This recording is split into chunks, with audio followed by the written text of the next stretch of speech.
What's up, everybody? This is actually going to be a straight to YouTube episode or video for Fool's Hope, taking place on actually the week before our first stream, Valentine's Day. And not sadly,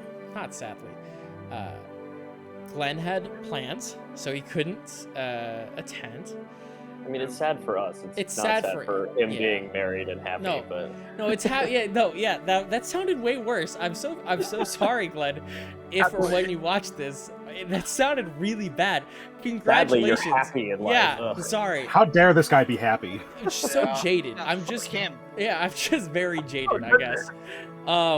But instead, what at least my plan was, and everybody was receptive towards it, is like a little bit of a Q&A almost, or asking questions about each other's characters, because we put a good bit of time into each other's characters, and sometimes not everything gets revealed or shown or talked about, and I feel like it would be a good way for others to express like what they were thinking about when they were creating their character, or inspirations for their character. There shouldn't be any spoilers, at least not till around session 19 or 20. So anything, if you've watched that far, you should be fine.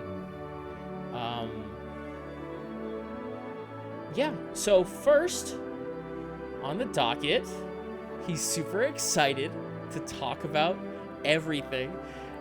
We have Aiden with Airtos. I'm always excited about everything all the time. All right, Aiden. So Airtos, where'd you come up with it? The class, the name, everything. Okay, so I have been trying to play every class in D&D just throughout my experience, and I haven't played in there was a huge break. And then when I was trying to decide my character for this campaign, I was like, do I need to like worry about that? Like, what if I hate it and I'm stuck in like a long-term playing something that I don't love, which I don't think that's likely, but I got in my head about it, and I was like, you know what, let's just go with something that I know I like. So I was pretty set on Ranger, which don't ask me why I like Rangers. I know it's a hot take in most people's opinions, but I couldn't tell you why I picked Lizard Folk. It's not a race I've played before. It was just something that I thought this will be interesting. And really the question was, because I knew I was going to be a half-caster, so I wasn't sure if I was going to be a ranger or a paladin. And then I decided that I didn't want to have to be the face of the party, so I picked the one that wasn't dependent on charisma. So yeah, that was pretty much it. I don't have a process, unfortunately. I don't have an interesting what I do, you know? Did you think, okay, Lizard Folk, and then start talking to Traveler about what the implications of that ended up being? Or were you like, okay, I know Warlock, and then maybe Lizard Folk? Or what was the interaction there between you two? I think what happened truly is it wasn't even a full conversation. It was I think it was Glenn asked about Dragonborn. And I saw the message, and I was like, you know what? I'm going to piggyback off that. And I was like, same question, but for Lizard Folk. And Traveler, told me the answer and like sent me the document for the Rotted Serpent. And I was like, I can work with this. It's not like I'm going to... I didn't feel boxed in by that limitation of monster race, Yeah. Awesome. I couldn't say if I picked race or class first, I frequently will try and form all of that all at once, Mm-hmm. um, which I know isn't very common. A lot of people will pick one thing and they'll stick with that, and then they're like, all right, I'll find everything else around it. Um, or they have like a concept for their character, and then they find the details within the playability of D&D to make that character happen. And I just sort of try and make it all happen at once, uh, which is weird. So, I know no spoilers. Obviously, you can't go into great spoilers. Do you have any ideas or plans, at least class-wise, where Ertos might be going? And you don't have to give any, like, oh yeah, well, he's gonna multi-class into barbarian or anything like that. Nothing too telling, but do you have a plan for the close future, the middle future, or far future? Or are you just I rolling with it? don't. Not a laid out plan. I have tentative ideas for depending on what happens for him throughout the story, and that's generally where I base my level up decisions on, is character based moves. Like if it doesn't make sense for him to level up into something, I'm not going to do that. So I'm very much so playing it by ear, but in a giving you a little hint but not telling you all of the information, there are family members of Eratos's that he is currently looking for, this we know, Yeah. who, depending on where the story goes, their the way in which they live their lives, or the classes that they may have, are potential options for multi-classing if that becomes something that he wants or needs to do. Interesting. So it's on my radar. Yeah. And then a little question I was wondering, because I think we went over it when it happened, Traveler. When we were fighting Unipo, and I know where this is going. the lizard folk that we ran into, Sure. that was basically got stun locked by the sword and everything. Sure. What exactly was the deal with that, if you can reveal it? Okay. Oh, what can I reveal? Oh man, there's a lot of. I have to be careful about what I say during all this. All 'cause right, there's all a right, yeah. lot of very, very big spoiler type content that I can definitely lay out here. But the best way that I can put it is okay. Let me put it this way. This is common enough world knowledge that I'll say it wouldn't take a lot of digging. So this is something that you all can just kind of know for free chicken. The lizard folk inhabit a set of islands that are known simply as the Heels. Nobody actually knows what they look like or what they are, because every expedition there has died or not come back. The only reason they know it is from the very few prisoners they've brought back, or there are well, I'll get into that in a little bit. So the lizard folk have been raiding as long as pretty much anybody can remember. Nobody really, as people can tell, nobody actually really knows what for. Like, they've never discovered some sort of finite reason for it. It's more like Oh shit. it's almost seen as like it's what they do type of thing by the members of the tyranny that that you guys are in. The few that have been captured talk about like tests of strength and this and that. It seems to be a very raiding is an almost religious experience for most lizard folk, and UNT, by the way. UNT also live down in these places. The scaled reptilian races is the best way I can kind of put that.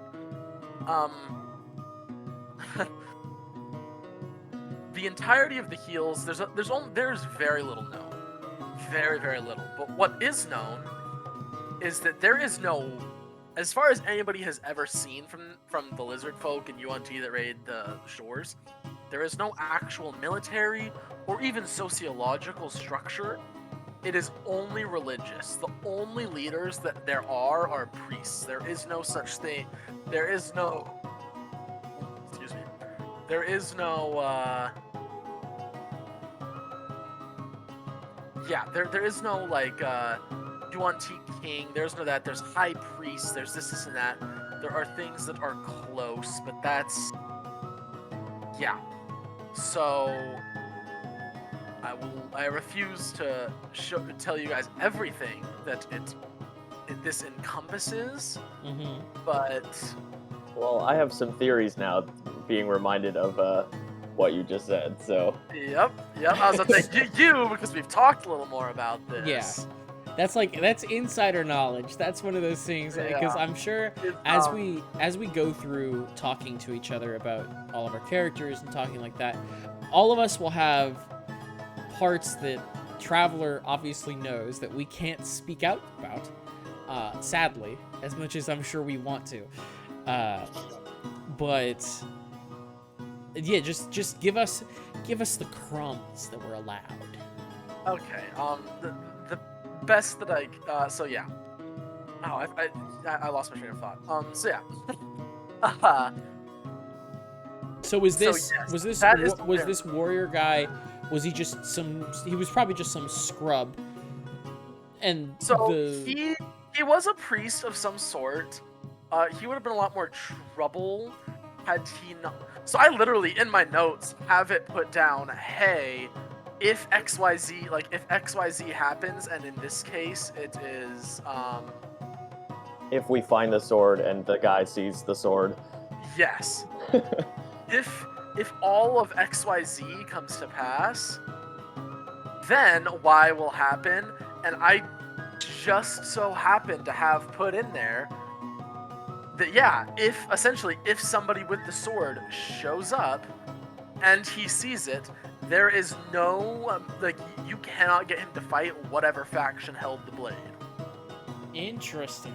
oh, wow. There is Wow. no getting him to fight. So I have toiled as a human being after I murdered that guy. Of like, man, was that the right choice? And like, I don't lose sleep over it because it's what's done is done. But if I hadn't, if Ertos had like spared him, would he have come with us? Can you tell us if Well, how yeah, that would have gone? That I can tell you. Had you not murdered him, you could have learned some things. Even if he was willing to come with you, I'm letting you know right now, Voklyre and Lady Lydia definitely would not have let that come to pass, or Yeah, at that least makes sense. to the extent of their abilities, they would not have. But he also. Let me put it this way: I can tell you that you guys saw very clearly how he felt about the sword, so that is not a spoiler, so I can just say that. But what I will say is that, with all due respect, there are certain things that you guys kind of skipped over with him not being able to have a more prolonged conversation. Oh, yeah. However, in a religion and God that focuses almost solely on the strength of an individual and their ability to persevere and be strong as a manner of speaking. The second it became how was it? Because I remember I wasn't even planning on doing it until you brought up how was it? You brought up is this what the serpent would want or whatever? Would he want me to kill you? Something like that? Yeah, it was something like that. Of like, what if you have no purpose anymore, what would Yes, because he's like, he I'm do? purpose. So I'm purpose. Oh man, I probably said I'm purposeless. Yeah, because that he was that. Yes, I just forgot that specifically was what came up. So yeah, that did not necessarily have to require him dying, but the second that for lack of a better term, the bearer of the sword said that maybe your new purpose was to serve. He took it when you talked about his new purpose while holding the sword and clearly intimating that you might kill him. He took that as finding his new purpose in the afterlife. And so that's why he so easily just gave you the throw and just submitted. So yes, that could have been a more challenging fight. That could have been a more interesting fight had certain things not gone that certain way. And I'll tell you what, this sword has definitely changed the trajectory of Eratos's thought process and me as a player. I am now considering like when we hit level 8 and I get to ability score improve, I don't know what to do. I'm like, if I'm gonna keep using this sword, I want my strength to be better, Mm. but I also want to increase other stuff to increase my armor class or Yep. etc. So I'm now torn in multiple different directions, more so than I was before. So it's been a wrench, but like in the best way, because I was looking at my notes just now. The like cloth that I took off of the lizard folk that I just killed, we were just talking about that I killed.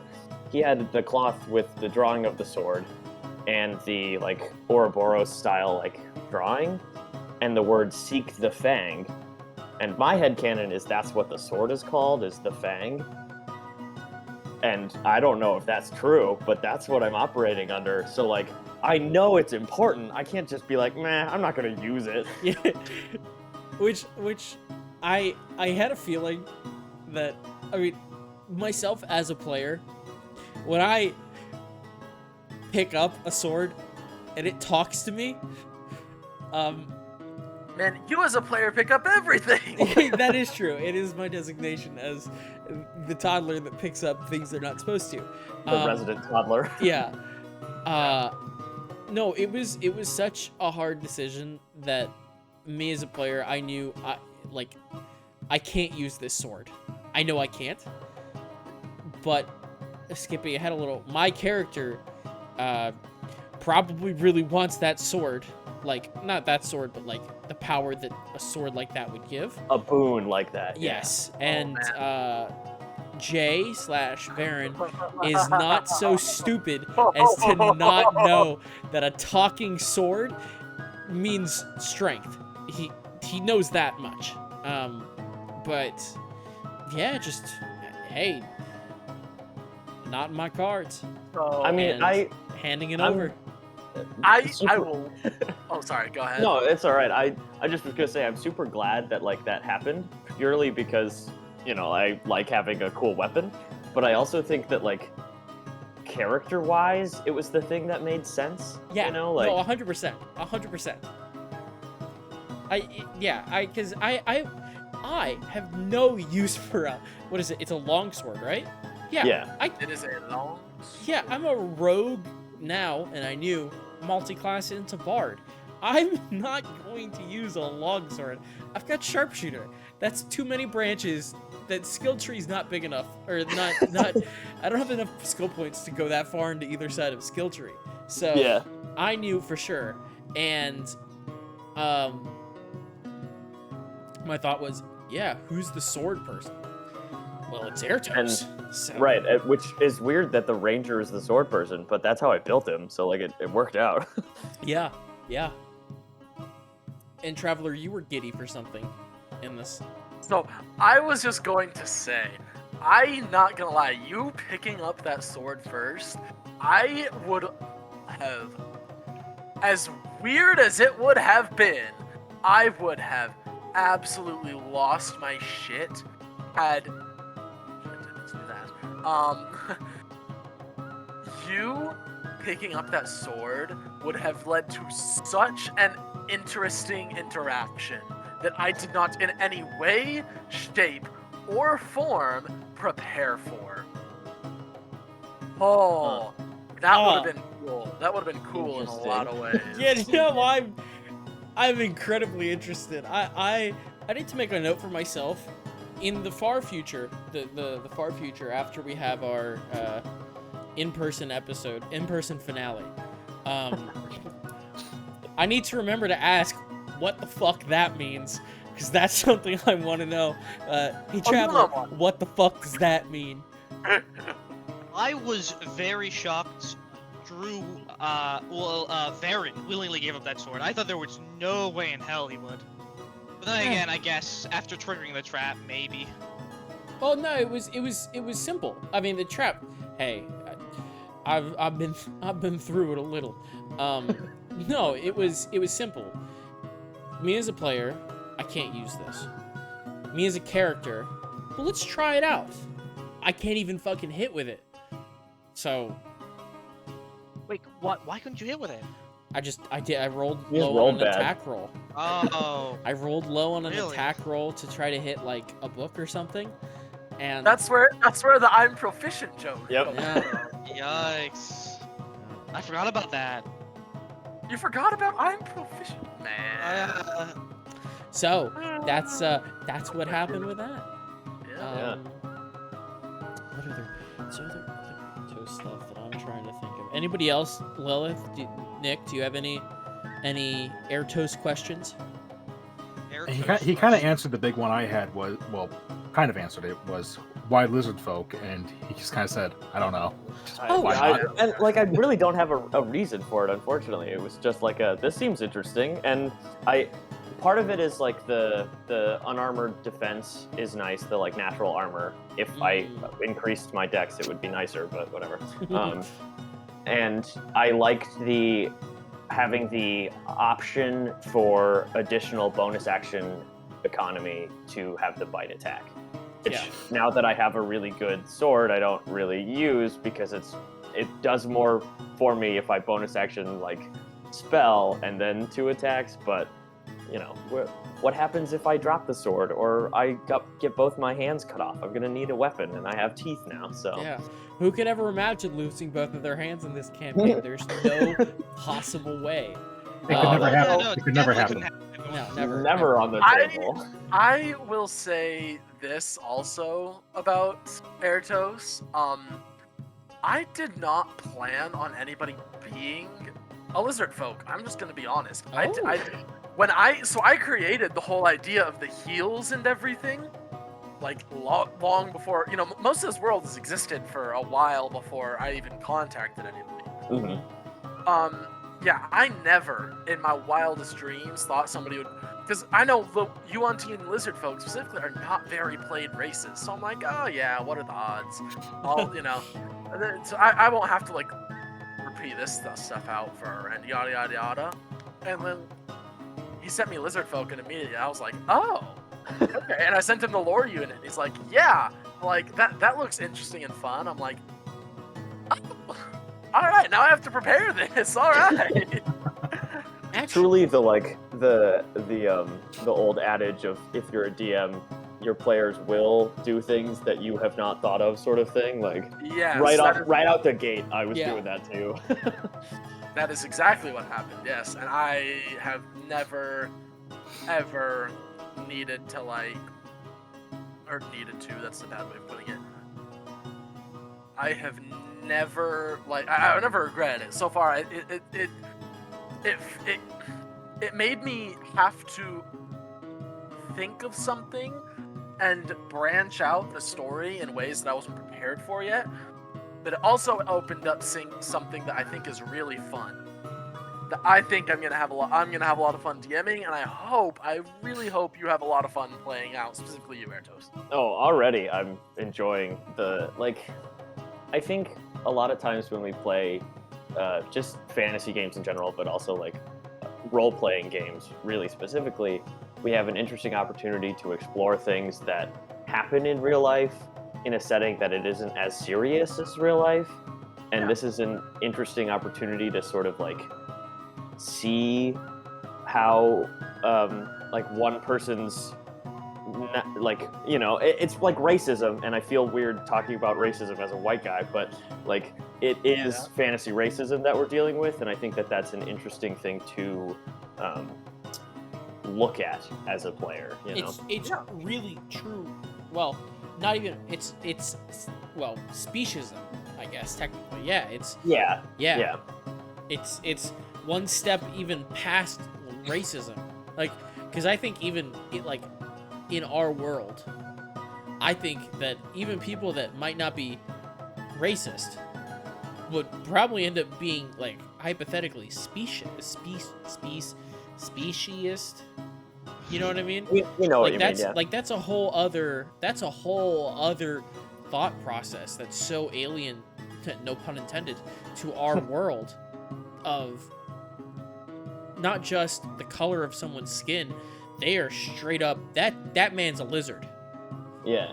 Yeah. That's And I also think the most interesting part about it is that it within this world, within the Soulfire Tyranny, it isn't like, oh, how could you be like, no one really no one, I'm sure a small percentage of the population, but basically no one, is going, how could you be, like, afraid of lizard folk? That's so messed up. Like, that's pretty much just, like, Oh yeah, common. Everyone's like, yeah, that I will rightfully tell you. There is very little like. So, I'm sorry, we got busy. I never got to finish up the lore, my little lore exposition.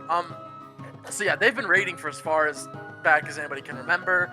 Blah blah, the religious thing. However, about roughly 200 or 300 years ago, lizard folk began to pop up in the very isolated parts of the world, and they didn't hurt anybody. And this one, weirdly enough, is exclusively lizard folk. It's not Yuan Ti.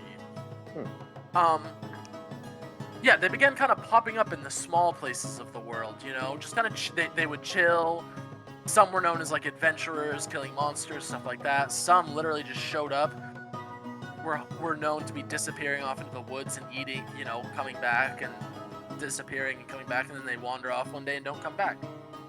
Nobody knows why, but it's come to the point where, at the very least, even in the major cities, it's not an immediate death sentence to be a lizard folk. But, well, certain cities are worse than others.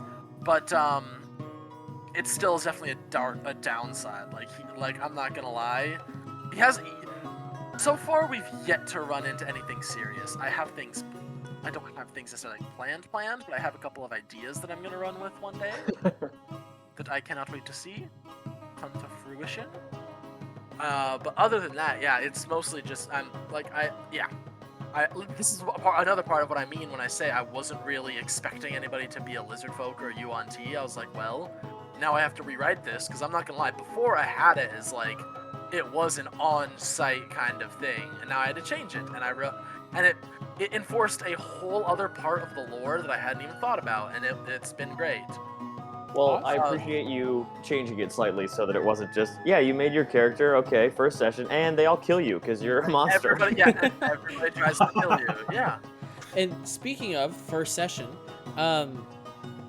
obviously, Jay and Mickey arrived together in the Fingerling Isles, which left Airtos, Ilya, and Mycelio at the time to arrive together as well.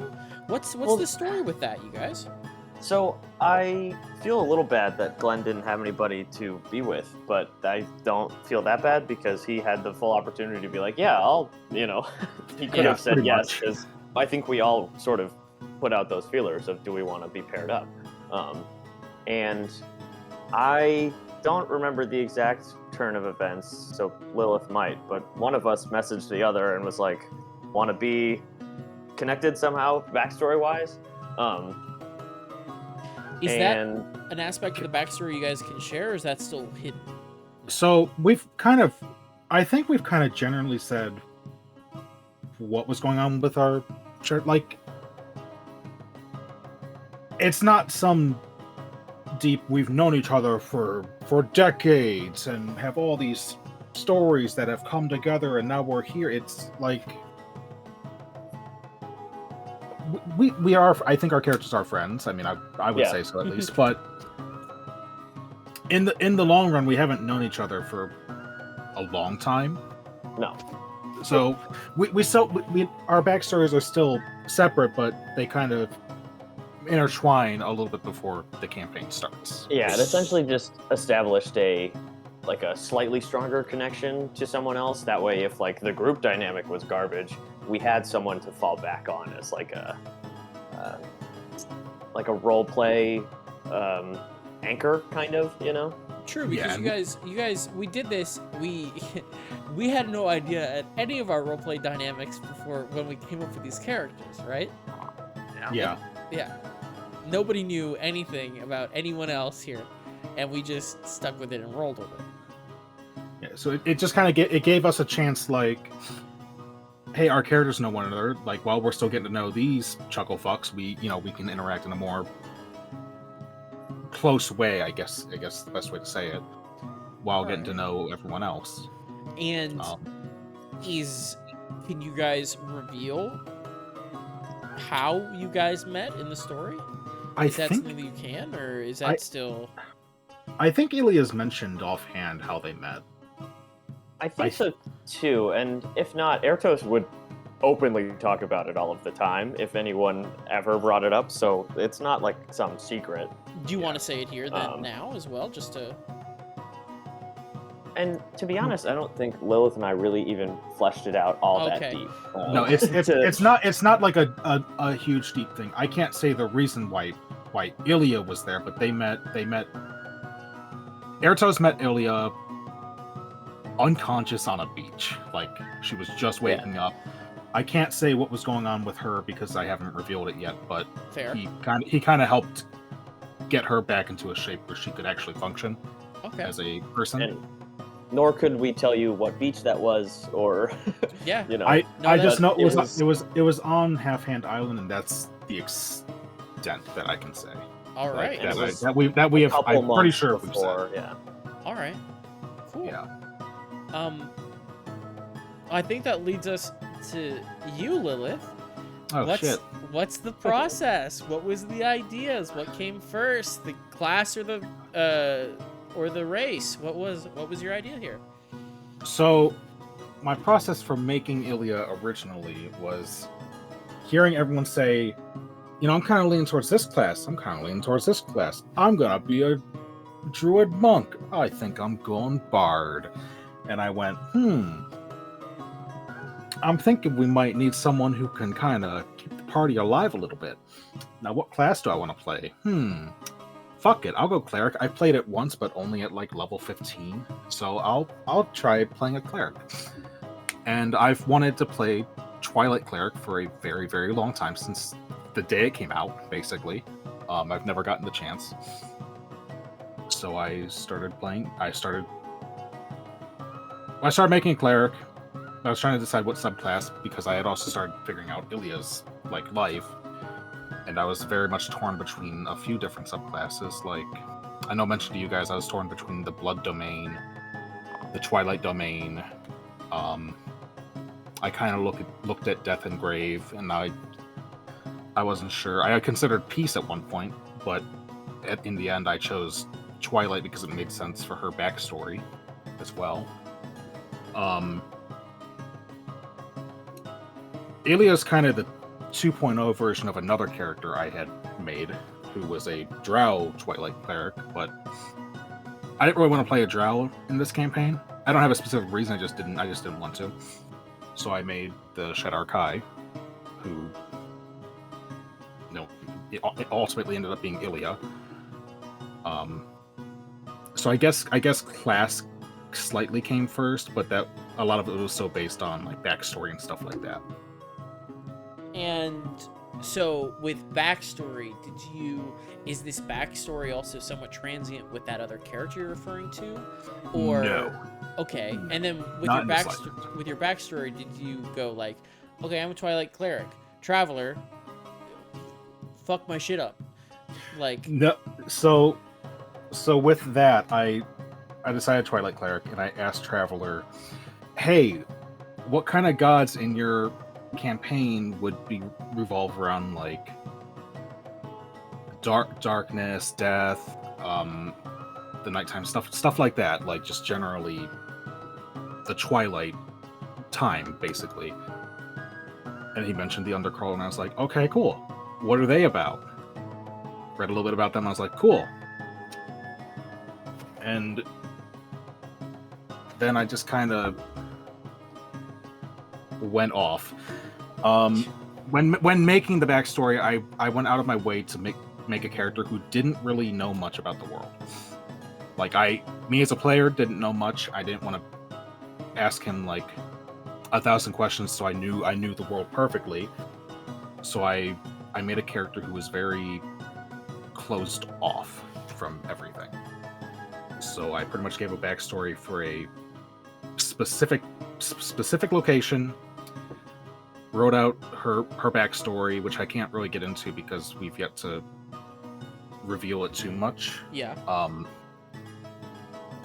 But I wrote the backstory and then handed it over and said, hey, anything in here you can use against me. I'm just here for the ride. And that was That's pretty much it. I'm in the same boat with you there. I I- understand that. Based on how we've talked, he liked it, and I, sadly I can't say a lot about her backstory, at least specifics, just because that's Yet. even, I'll say this: even Eratos doesn't know everything. Yeah. True. He actually doesn't know much outside of what I think you guys know. I feel like I this know point. like a touch more than everybody else, and that's Yeah. barely it. Maybe a little bit, but Yeah. Ilya has been she is very secretive about her She's past, guarded. and I've kind of said her reasoning for it, but Yeah. No, it's the same way. the specifics aren't revealed yet. I can't say too much. Yep, it's the same way over here with me and Mickey. Yeah. Alia actually knows things about Farron/Jay that others really don't. Wow. I see who your favorite is. Yeah, we see your favorites. On that topic though, Huh? I can actually say one thing. Jay has come very close to getting Ilya to actually say some stuff about herself. It's been very close, but I she's think ultimately decided they're I'll hold both- off. I think they're both pretty messed up mentally. And at least think- the way Jay/Farron sees it is someone like a I don't want to say dark mirror, but like a dark mirror of like, I don't need to ask these questions about you. I can kind of see that you've gone through some pretty bad stuff, and you're keeping somewhat stoic about it, but it's very clear that you're still wearing it on your sleeve. I get it, I respect it, and I definitely, if I need help with something, you're definitely the first person that I think to talk to about it, because, well, you've probably been through it. Type thing. Actually, on that topic, I've actually talked to Traveler about that, like how Ilya can definitely see, like, obviously not specifics, like I don't know what your tragic backstory is, you don't know what my tragic backstory is, or anything Yep. like that, but there's enough that's been put in the air where it's like I can see she can see similarities to like stuff they've gone through with Jay, and obviously vice versa. Yep. But I guess I can go a little bit deeper into what I wanted with Ilya. Yeah, go for it. When I made Ilya, I wanted to make a character who I've never played a character like Ilya. Normally my characters are extremely cheerful and like happy to be here and everything. Ilya is very much like, her emotions aren't always there. Like she doesn't know how to interact with people very well, and a lot of her interactions, she wears a mask, both figuratively and literally. She does what she thinks she needs to do to get what's going on. The party sees the real her more than most people do, which is why in some interactions with people where they've been like, "You're a nice person," she's just kind of been like, "Don't know about that. That makes me kind of sad to hear you say that." There's a reason for that, and it's because she doesn't, always see it because she's hurt. Yeah. But when making Ilya, I just wanted to play something I don't normally do. And with the reason I chose Twilight ultimately is because I wanted a character who was physically capable of like being up front and actually taking a hit. I didn't want to play a cleric who was just strictly heal, heal, heal, and that's all they can do. I wanted to play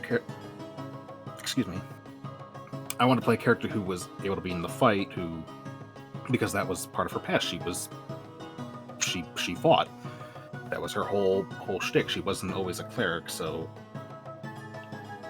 she used to be stronger, and now she's not as much. But a lot of my goals with her are less.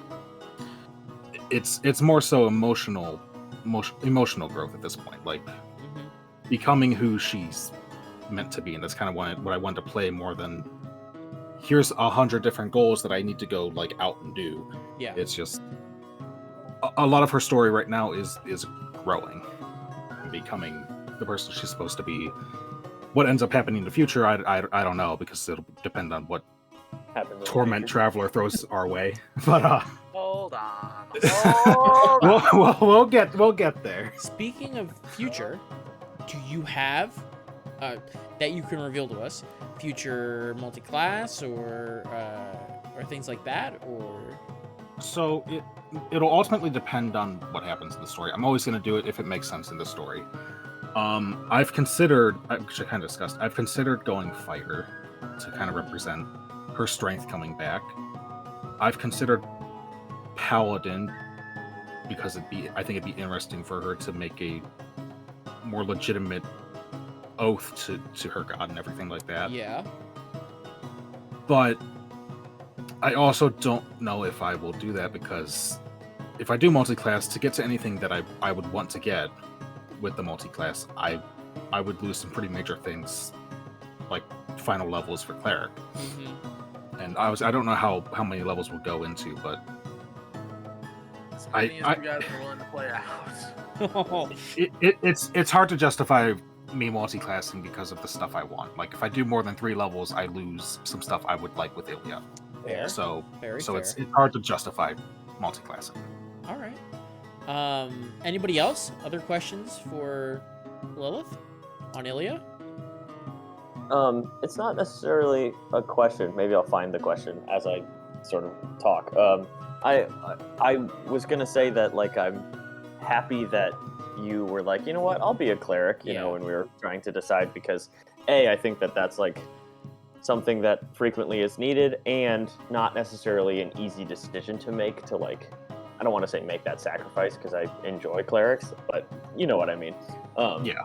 But to our credit as a group, you aren't just a healer. You do a lot of other things. Actually, Oh, like yeah. I'd say your Twilight aura is the thing that like is the main heal, and then Yeah. everything else in terms of healing, we all have that option. Like the rest of us have a little bit of healing somewhere within our character, which really spreads out the like we didn't balance so hard at the beginning. It was Yes. like, okay, yeah, we did talk about it. We did like decide we had a cleric and we had a, you know, someone for more melee and someone for more range, blah blah blah. But we didn't just, you didn't get shoehorned into just being the healer, and I'm really happy that that happened so that you can experience your character the way you want. That's part of why I chose Twilight, because it's like I'm so capable of healing. But like if we talk mechanically, I'm capable of healing. I can dish out a lot of healing, but also at the same time, that's not the main goal with Ilya. It's more so to help, you know, be in terms of like that. It's supportive, like with her aura and everything. That's the goal. Is you don't take too much damage, or you can get rid of like a debuff or whatever. Yeah. So Yeah, I I would like like- versatile classes. I would like to I say think going for a versatile is a good idea. my Valentine's definitely goes out to Ilya for saving our fucking ass with that Twilight Sanctuary. Just constantly. Yeah, permanently. I'm here to help. I'm happy to help. Hey, I've also saved people with healing word.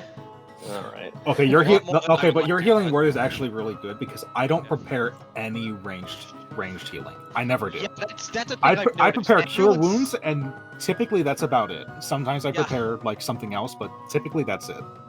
Yeah, My everyone- goal is for you guys to not need healing. Yeah, it seems like generally most people on our party say healing is melee, so I'm very happy I took it. I've noticed typically when people are getting down, it's because no one is near them.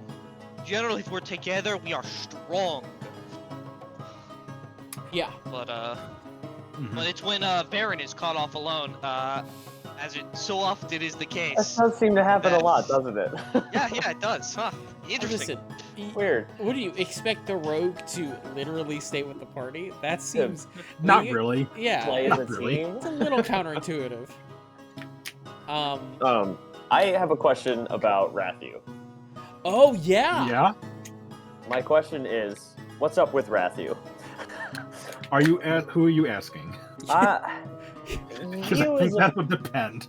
I mean, kind of both. I would like to know if you can provide that insight from a character standpoint, what her thinking was in wanting a rat friend, and why you as a player wanted it. I mean, other than this will be hilariously fun, you know.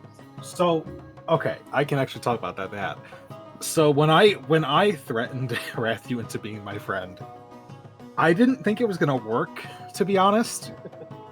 So it wasn't really so much I'm trying to get a pet. It's more so I'm being an asshole, and I just think it'll be funny if it works. And it worked, so that I just had a fucking pet rat that I had to take care of. But I think story-wise, it's interesting because now Ilya needs to take care of something. And funny enough, rats ended up kind of being the animal I associate most with Ilya. Really? Partially through that joke, but campaign also theme, just from too. like where her Excuse life me. goes. Excuse me. You're excused. Yeah, you're excused. Literal rat here. Well, technically a mouse, but still. Okay, so you're not a rat. Well, Next we'll question. we'll get to you, Nick, because I know enough that this is gonna be a funnier. Yeah. What was I gonna say? I thought I had something else. So we know Traveler was utterly disturbed at the notion of now having to deal with Rathu. And completely Like, unplanned. Listen, I have never had somebody run pets like that, so I just kind of decided on the good old whatever that weasel's name was ruled. Sprinkle. Sprinkles rule. Ah, Yeah. As long as Sprinkle isn't doing anything, Sprinkle doesn't have to make saves. Sprinkle isn't gonna take damage. But the second that it does, the second that you ask Rathu to bite something, to do this, to do that, Rathu dies. That's exactly what'll happen. Yep. Like, I mean- the party's gonna need him to like chew through a rope, He's and gonna I'm gonna roll a hate having to natural say 20, and go he's chew gonna through the die. rope. And he's just gonna turn into ash. I don't know how it'll happen, but he's just gonna turn into ash. Well, Instant disintegration. Pretty Lilith, are you excited for your rat to be the avatar of your god? It'll be really, really funny if that ends up happening, but I don't think I it will will say, happen. I will say this: I have no plans for the Undercrawler to possess Rathu. That he Rathu- has no plans doesn't mean he isn't gonna do it. Yeah, for now it sounds like Rathu is safe, which is good. You know, can I ask a question to Traveler, since it kind of Sure. pertains Yeah. with my backstory? Yeah, go for it. Did you need to change like much because of what I wrote to you? No, not actually. I actually didn't really have to change a whole lot at all. The only thing that I really changed. No, I can't. I'm not gonna say that. God, I have to be so careful. This is But let us dangerous spoil- for him, I will admit. I know. I know it. At the very least, I gave you a handful of specific character names, but that's Yes. about all I did. I So think. yes, you left it open enough that like, and then you and I kind of worked on it a little bit later too, to where I have an idea. I finally. So I'm not gonna lie, my big issue was certain characters and certain characters' motivations. I could not figure out why they would be behaving in this way, because even if say that either, gosh damn it. Yeah. God damn it, this is so hard. Certain characters' motivations were tough for me. But after you said that, and after I was really digging into what I was gonna do for your backstory, I realized I was like, oh. And I thought of something that I could do that was really cool with it. And so it made me personally really excited. Because it made me dig deeper into the whys of some characters instead of just evil for evil's sake. Mhm. And stuff like that. So yeah. A good villain always has a motive. That's what I say. Yeah, and I think we have a little bit of an idea. Not just to one last thing to touch for Ilya. Traveler, how much has the Twilight Domain impacted what you send at us. Oh, a fair amount. Yeah. Sorry. Definitely a Fair enough. No, like I was not planning on just throwing for. I was not planning on the 3 guards, which was that went with Silver. They were just supposed to be bandits, and then I thought about it for a second. I'm like, well, Ilia's there. And then I gave them a CR2 instead of a CR 1/4. Oh, And it's still, you guys still barely, you guys still managed to pull through fairly unharmed. Only one person even got close to dying. To be fair, part of the reason that went as badly as it did was the party was split, and because of the luck that Varen has Yeah. making friends. Varen, that one was all you, buddy. Yeah, that What- one was what do you- all you. okay. No, I no, would no, like. that one was all you, Mickey. Okay, yeah, that's what I fucking thought. What did you do to get us a ghoul chasing after us? Oh, not that one. I was talking about Silver. Oh, the ghoul. Yeah, that was fun. Oh yeah. I even said, okay, I took full. I'm like, he would 100% do this. He's an innocent little robot. Why are you letting him be the party face? He's so innocent. Look at his eyes. This Yeah, is what- why are we letting the bard be the party face? Which is What a when crazy great, because you're gonna be up next on this, Nick. Afterwards, So, you go. no, you're I'm pushing next. you to go next. You can't go last, Drew. Because yours is gonna take forever. Mine's just pretty simple. So, if Yeah. So Billy, great. you So want- you'll go first. So Nick, thoughts? What came first, chicken or the egg? I know a little, but I want to definitely let you speak on it because I know Well, I had a I- hand in it, but I want to make a summoner, and I like robots, so that's part of it. So I was looking through the subclass, and I'm like, which one looks cool and fun to play with, and Autognome looked fun. That's why I settled on Autognome. It's not any, spectacular. I really like robots, so a robot race already was down my alley, and Autognome looked pretty dope. If it wasn't Autognome, it probably would have been Warforged. I remember You know- this conversation much differently. Yeah. I want to escape my mortal chains and live forever. I like races that have very long lifespans because I want to live forever. You know? Well, Fair enough. talking about an it- eternal curse. Autognome being useful was having useful feats was another factor in it. Mhm. You know, I definitely want some feats I can play with, but for the most Are part, I like we- robots. They live forever. Has everyone just to confirm? Has everyone understood the reference as to Nick's character's name? Right?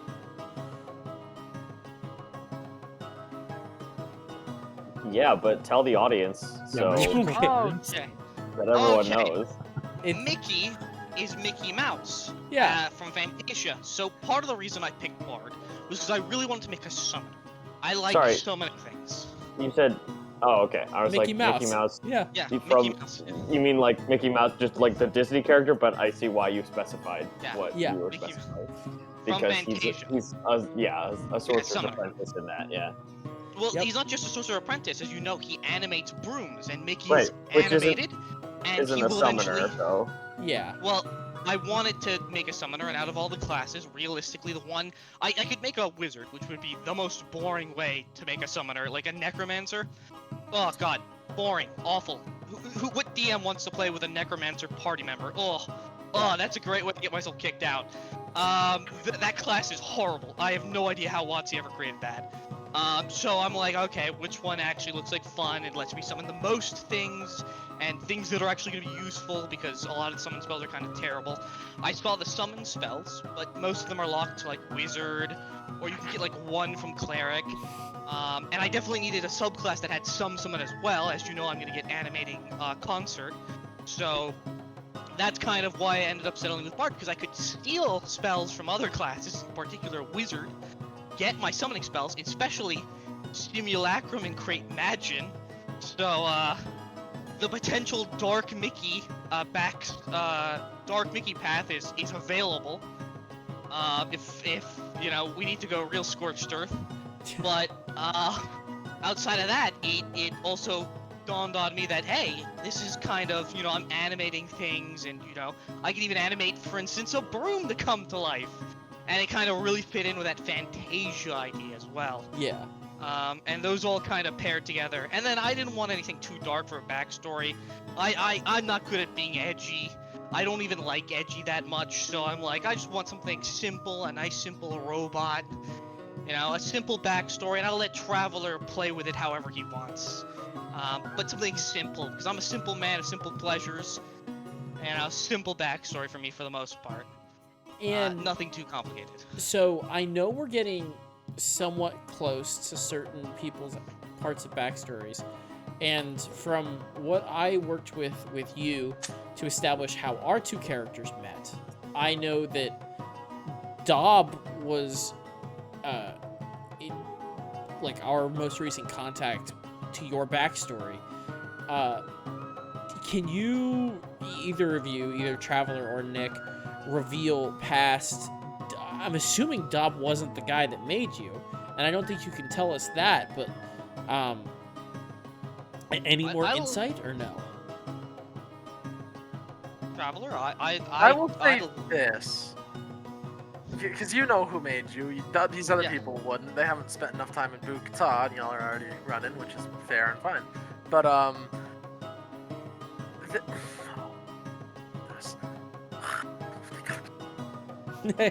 I have a very... Let me put it this way. Mickey's questline, or storyline, whatever you want to call it, what I have planned with Mickey is either going to be like just a kind of whatever moment that you guys get done in 2 sessions, or I could see it being a very big moment. Like, there's no in between. It just depends on how it plays out, essentially. All right. Very fascinating. And And as a note, just in case anybody thinks I don't, I have like specific plans and backstory related story arc things that I'm putting every single person through. oh, I'm Let's- sure. I wasn't sure if you had, and then as we started to play more and you started to bring shit up, that various different people were like, "Hang on, this pertains to me and no one else." I was like, "Oh, he's got plans. Yeah. He's got so yeah. much plans." The biggest curveball, but also something that I am running at full pace because I'm actively writing right now, like as in it's not all written, is Glenn's change. So I had such a huge thing for Glenn. I had such a huge thing that Celio could do. Oh, for Mycelio. Yes.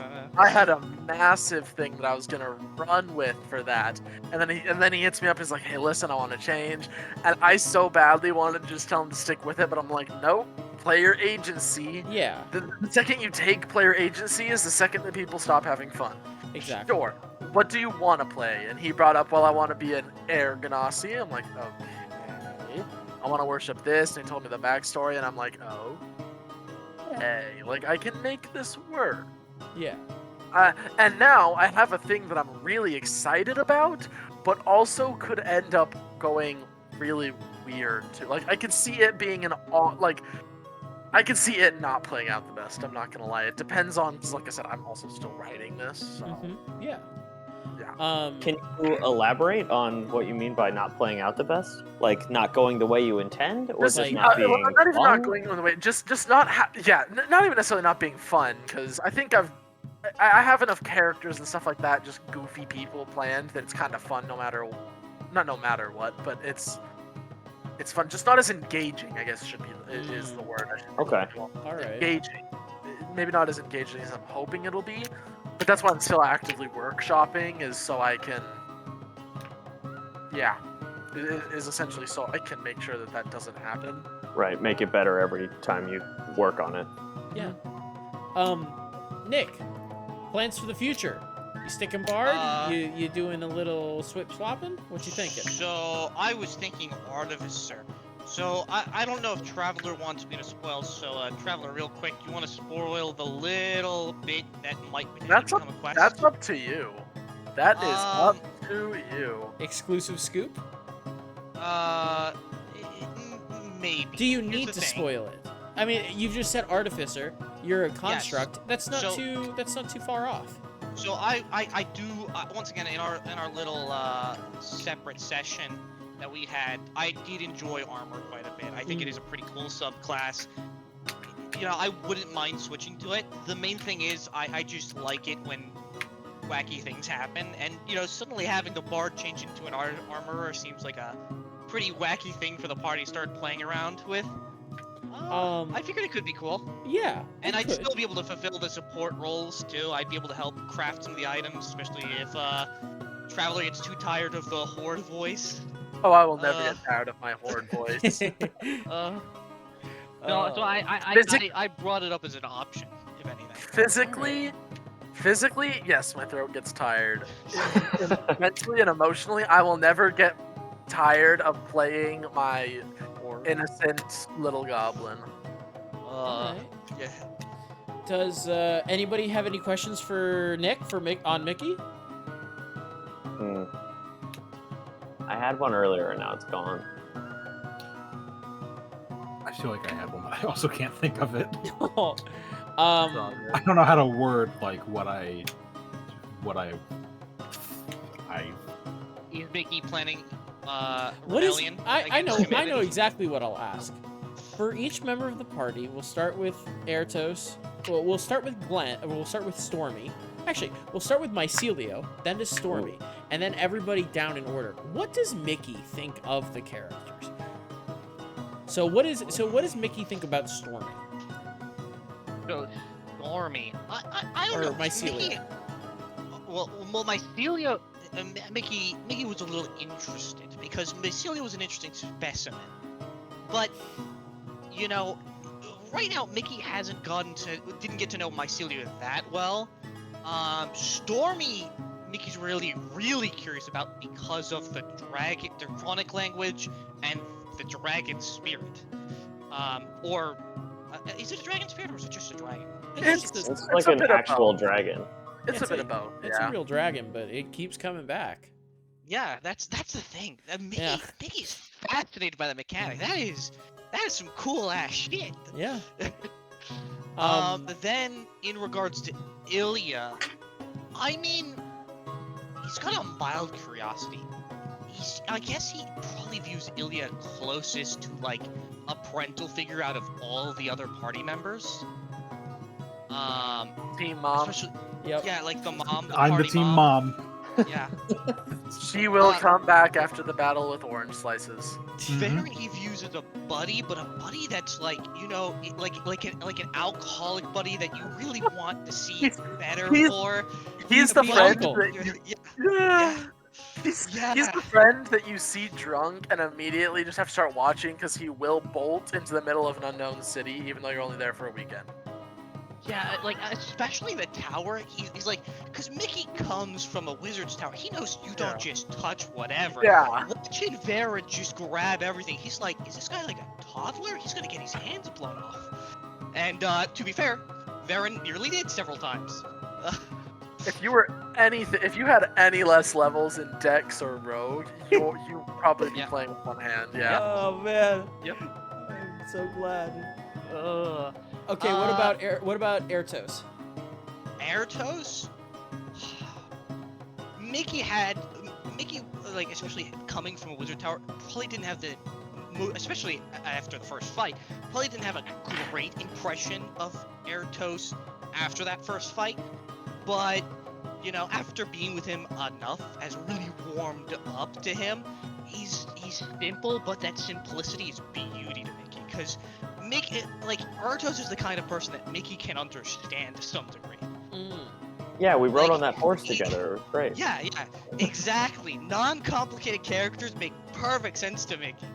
And Airtos has that same kind of decision logic tree that Mickey has at times. A little more savage, but simple enough that Mickey can kind of wrap his head around. Right. The process is the same, but the base starting point is different. Yeah, exactly. Awesome. And is that everyone? You know what? I just remembered my question actually. Oh, perfect. Hey, Mickey, why did you decide to be a metal mouse?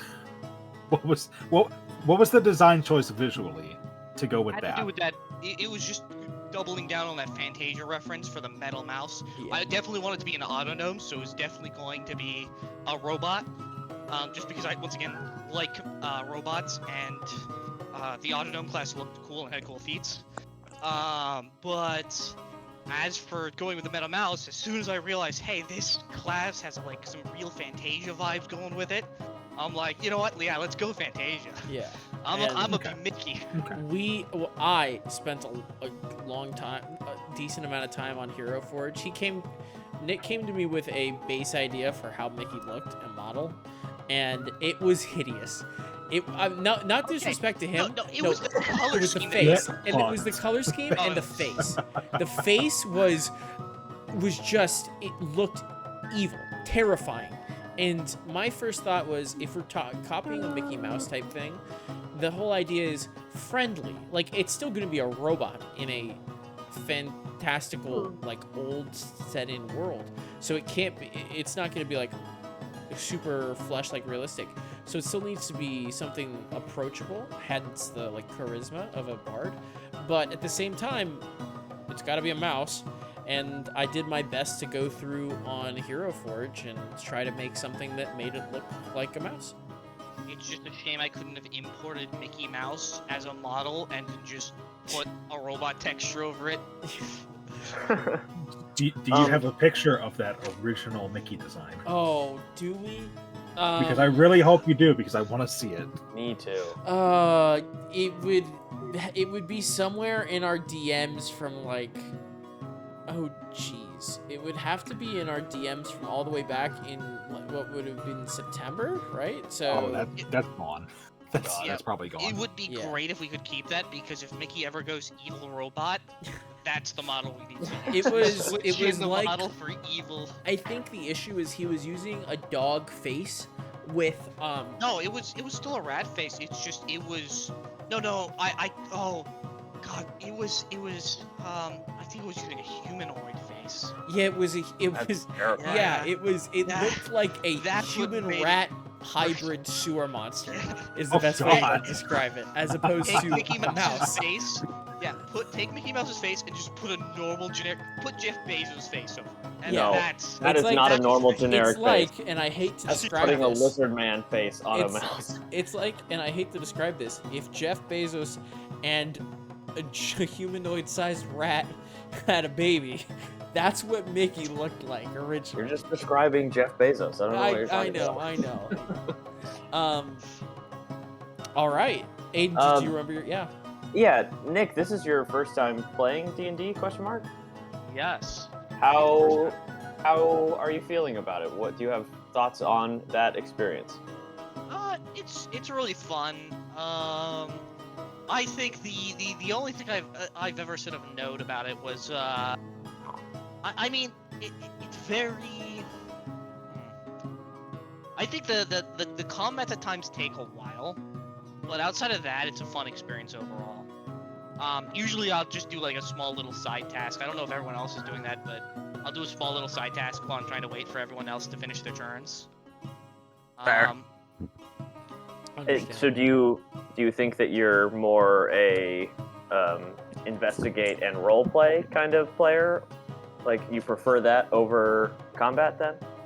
I like investigative roleplay. No, I mean I love the combats. The combats are still the highlight, I think, of any D&D campaign. But let me see. How would I put this? Also, Nick, fix your mic.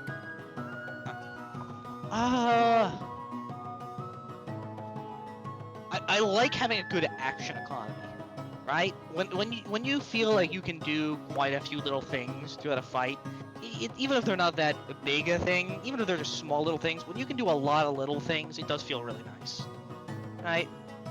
Yeah. I And, agree with and it's the same. It's the same in the overworld. I like to design my characters, especially having learned from this first experience, having lots of little things they can do. I don't need anything really overpowered as long as I got the little things that I can do. Little actions. It's in the minor details where a real character feels, enjoyable and fun. Okay. And how are you feeling about having picked a very... I mean, I don't want to say one of the harder classes to play, but I am saying that as your first time playing. Because personally, I think Yeah, the only ones that would have been harder, in my opinion, would have been like Druid or Wizard to play Yeah. right off the bat. I think I would have coped quite well with Druid, because I just wouldn't have used Wild Shape. I would have gone Druid or the Shepherd, and Traveler would have killed me first. Well, so this technically isn't his first campaign. No, this is No, this is the fourth. no. Remember the Australians? I don't remember the No, Australians. we Never heard don't of it. remember that campaign. We don't remember that campaign. The campaign So, is... Right, Campaign is a rough word. It was like Yeah. 3 We sessions. didn't even get into a combat. It wasn't even 3 sessions. It was 1 session. There was never a combat, and one of the characters nearly offed herself. It was... It was an experience. Sounds like it. right. Sounds like Yeah, right. no, So, to reveal a little bit of backstory, Like personal backstory? sure. Nick, this is Nick's first full campaign, and real his campaign. at the start of this campaign would have been like his first or second session, maybe. It would have been my second section, my first session that actually had a combat. Yeah. Okay. For myself, it would have been my first real campaign, and my third, maybe fourth session of D&D. Yeah, I think you So- played one-shots, didn't you? No, well, I played a campaign that didn't go anywhere. I I tried. played a lot of those. And well, okay, and not including that other one. So either fourth or fifth session of D&D total. So both of us very had never had the experience, the pleasure to play in a full campaign. Right, pretty fresh to this Yeah. dynamic. Yes, I personally have done, I don't want to say studying. I have enjoyed a incredibly large amount of D&D content. And I'm a rules Yeah, and he reads for fun. I So- am a robot in rolling. I will read up on every game I play. Yeah. I will read up on all the entire wiki practically. Mhm. I'll know the ins and out of the game fully. I knew every single class and every subclass in D&D before we ever started playing.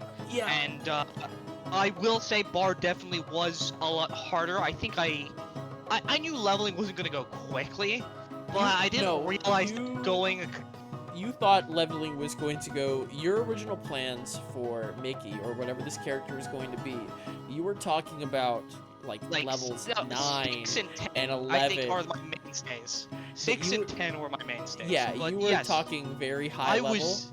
and I distinctly didn't remember realize- telling you, prepare I didn't low. realize that campaigns would never go to 20. Campaigns are like I now realize campaigns like end at 14. They, Like, it's, A well, lot of it's- them do. It's Yeah. difficult for a DM to deal with level 20 Yeah. characters. Yeah. They're And Right. then The second, I don't know if any of your classes can get teleport. Oh yeah, well Bard can. Yeah, I mean, the second you get teleport, I have to prep the entire world on a whim, yeah. on your guys' whim, and that makes it a little tricky. Yeah, I was gonna say horrifying. Yeah. I could see a level 20 campaign if there was like the DM really took some restrictions on the class list, spell list for mages, because that's where I think the difficulties come from. But as far as playing Bard early levels, Bard is early levels not that great. I kind of do wish I'd gone with maybe a simpler class, which is, you know, so once again going back to Artificer. I don't know, even Artificer is not that simple of a class. I don't know, maybe I just like difficult classes. That's- Am I just a sadist? Maybe. Well, you do like having all of your little things, like you said. Yeah. So yeah. I You think like to those two things micromanage go hand in and- hand. That's the sign of a not simple class. When you have a lot of stuff you're going to be doing. Right. Yeah. People who Yeah. want a simple class don't want all their little things. They say, I rage, I hit, I'm done, you know? Yeah. To be fair, I did want to play a monk. Monk Oh, was I'm the other not- class I was thinking. I'm not knocking simple classes at all. I fucking love barbarians, but there is that balance of the two. Maybe I should have started with a monk. I think a monk would have been a beautifully simple class. But the problem is, there's not many subclasses that really go with Warforged. And I'm not kidding when I say I was really sold on the idea of Yeah, picking he was a robot he for my was first he was class. he was convinced as to being a robot in one way, shape, or You're form. right. So, Drew was to some degree, and I was trying to convince myself to play something else, but I really wanted to be a fucking robot. And Yeah, I he was. deep down in my heart, I wanted to be a robot. Sometimes Nick, you do you have just any- know what you want? Nick, do you have any questions for Traveler regarding Mickey? Oh boy. I mean, I do, but none I would want stated out loud. It's more Oh, of the secret stuff. I see. Because I'm more than happy leaving everything up to Traveler and how he wants to fuck with my class and fuck me up. You know, he can, to some degree, I'll even let him pick whether, once again, it's all up to Traveler whether I ever go into being an armor or not. Yeah, It is fully up to him. yeah. All right. Well, Let me put it this way: the amount of finding out you guys do completely, equates to the level that you all fuck around. yeah. So, Uh-huh. No, I have realized. We We're have traveling- seen we're that in traveling. action. Trevor, on a scale of 1 to 10, how much have we fucked around? you guys are at a solid, probably about You want to say 7, I can hear. I was I thinking. want to 6. say I'm here. 7. I was here at a 6 at first. Yeah. Here's the That was thing, a 7. a 6 with a possible 7. It depends on how things play out. So I'm hearing I need to animate a cannon. I'm gonna Oh. guess that we're a Or one little of bit those lower on explosive fuck around. ballistics.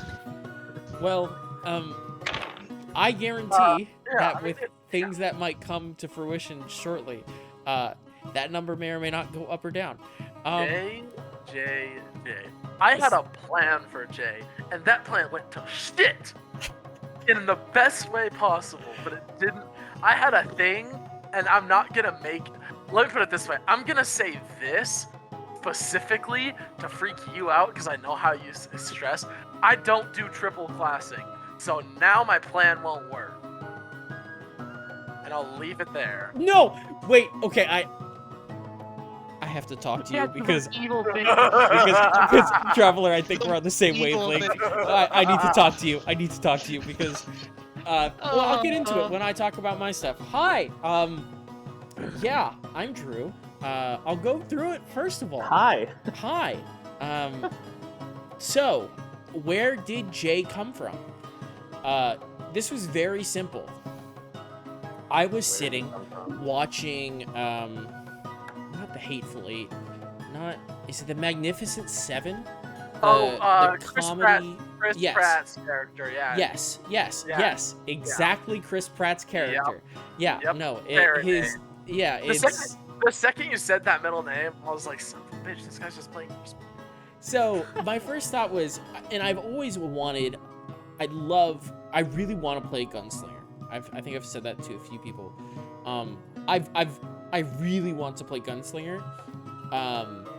But obviously, some DMs don't like it because, it's a critical role class, or it's super not even, like, it's super homebrew.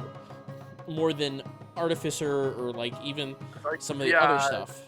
There are guns. And they're and everything. there's The grit guns. points there, yeah. Yeah, There's also and guns in our campaign. people are like, oh, guns in my fantasy world? No, thank you. Okay, great. I really want to play a cowboy. I threw a wrench into that one. I really wanted to play a cowboy, and I really wanted to play. My thought was a gunslinger.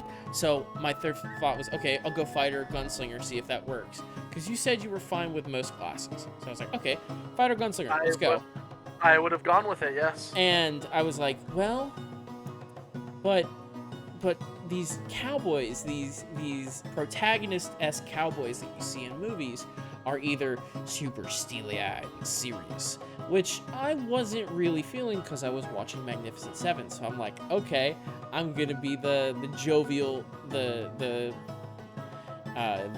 funny Chris Pratt-esque style character of of cowboy, and I was like, well, the only thing I could think of is bard to help with that. So I did some searching. I was like, okay, maybe I can do bard and do something with that. No, but I still want the attacks. And then I went and I looked, and I was scrolling through subclasses, and I saw wild card rogue, and I thought wild card, that's like a gambler. So I started reading through, and from what I know of playing League of Legends, It's TF. is a character called Twisted Fate, who is not a cowboy, but like a pirate-esque, not even pirate really, but outlaw. He's a gambler. Is Yeah, a he's a gambler, outlaw gambler. bounty hunter. Yeah, He's a outlaw bounty bounty hunter gambler. And I was like, oh, I like that. So my first initial thought going through was, I knew when we came in at level 2, I was like, I'm going to go wild card. So when I rolled for stats, got what I got, I allocated the stats in the way that I could say, well, I know I'm going to need dex, I know I'm going to need charisma, so we'll go that way. And eventually I realized, holy crap, I did some future planning, and ouch, I need to multi-class. I knew I needed to Mistakes were made. multi-class. Yeah, I knew I had made mistakes, and I wasn't going to go back on them. So that's why I knew I was eventually going to pick up Bard.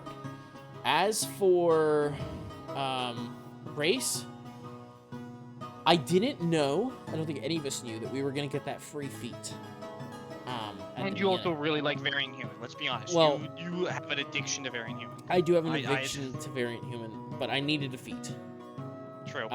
Because I knew I was going to need Sharpshooter, and I knew I was going to need Crossbow Expert, was originally the plan. Things have changed. So I probably don't need, I'm not planning on getting Crossbow Expert anymore. But I was, and especially because the whole gambler aspect, I knew one thing for sure before any of them, why I went Variant Human, is because he needed Lucky. Now, did I like that how abusable that is and how some DMs really hate it? I get it, but for a character that's all about, that in my mind is a gambler, smooth talking, outlaw type person, he needs Lucky. It's just like that makes sense in a character. So that's where that went, and I found thanks to some obscure, I think, Incorporation's source book, there was a gambler backstory as well, or background, so I went with that. You go Astral Drifter? Or... No, it's an actual, it's not Fizzbanks, but I can't remember the source book. But it's a, like, Acquisitions something. Acquisitions Incorporated. Yeah, Acquisitions Incorporated, I think, is a gambler. It's basically a capitalism book, so that makes sense. Yes.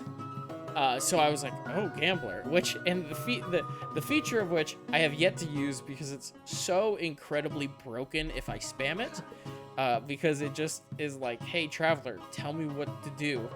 Like, if you had... Well, because it says, and I quote, weigh the odds and this and that, right? Which means that you have to know about certain things in order to even tell. Yeah. So if you don't have the knowledge necessary, I can just point you wherever the fuck I want. Yes, exactly. Traveler will not hesitate. And so that's where I went with Jay. And especially with the voice too. My original thought was Southern Riverboat Gambler. Then with Varen, I can't reveal too much because it's connected to things that may or may not come to fruition in the future. But oh crap, I had in my head where his design came from, but I can't. Oh yeah, I know exactly where it came from. It came from a skinny Geralt of Rivia was my first thought originally when I was thinking of a change. But then I was like, there's no way that this person's body can change into something like that. So that's where I came with the white hair, the more stoic, quieter type of idea. Yeah, I can't think of the other questions that I asked everyone else. So, questions? Future? Question mark. Future. Well, so a little while back, as we were on the boat to Bukta, I sent Traveler a lengthy paragraph Of course. kind of like State of the Union, but it's state of J/Varen's mental health. Deteriorating Oh, rapidly. man, it was not looking good. But I have a loose idea as to levels in which J/Varen will go, and it more than likely it's going to stay just Rogue Bard. However, Maybe Warlock. Well, however, the issue is into the far future, of course. My plan would be to go 6 levels in Bard, and technically the last thing that's really helpful for me as a rogue is at 13th level, which leaves 1 level open. Now, I may have to change that because obviously, as Traveler has very clearly said, he's against he's against triple classing. I had some ideas of one class dips that were super cool, but unless something changes, that's all that is. Thoughts of the future, class-wise. Yeah.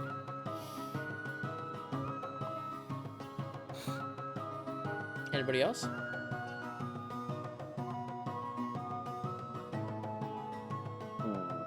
I don't know. I that's the kind of thing for this. I already know pretty much all of this kind of Yeah, stuff. you can't. Most Yeah, of that's all the of it. issue. I can't really is- like. Yeah. There's only so many questions I can like ask that don't get spoilery, so it's hard to like ask. Ask and I can tell you if they'll get, because I generally have an idea. If you have a question, ask it for sure.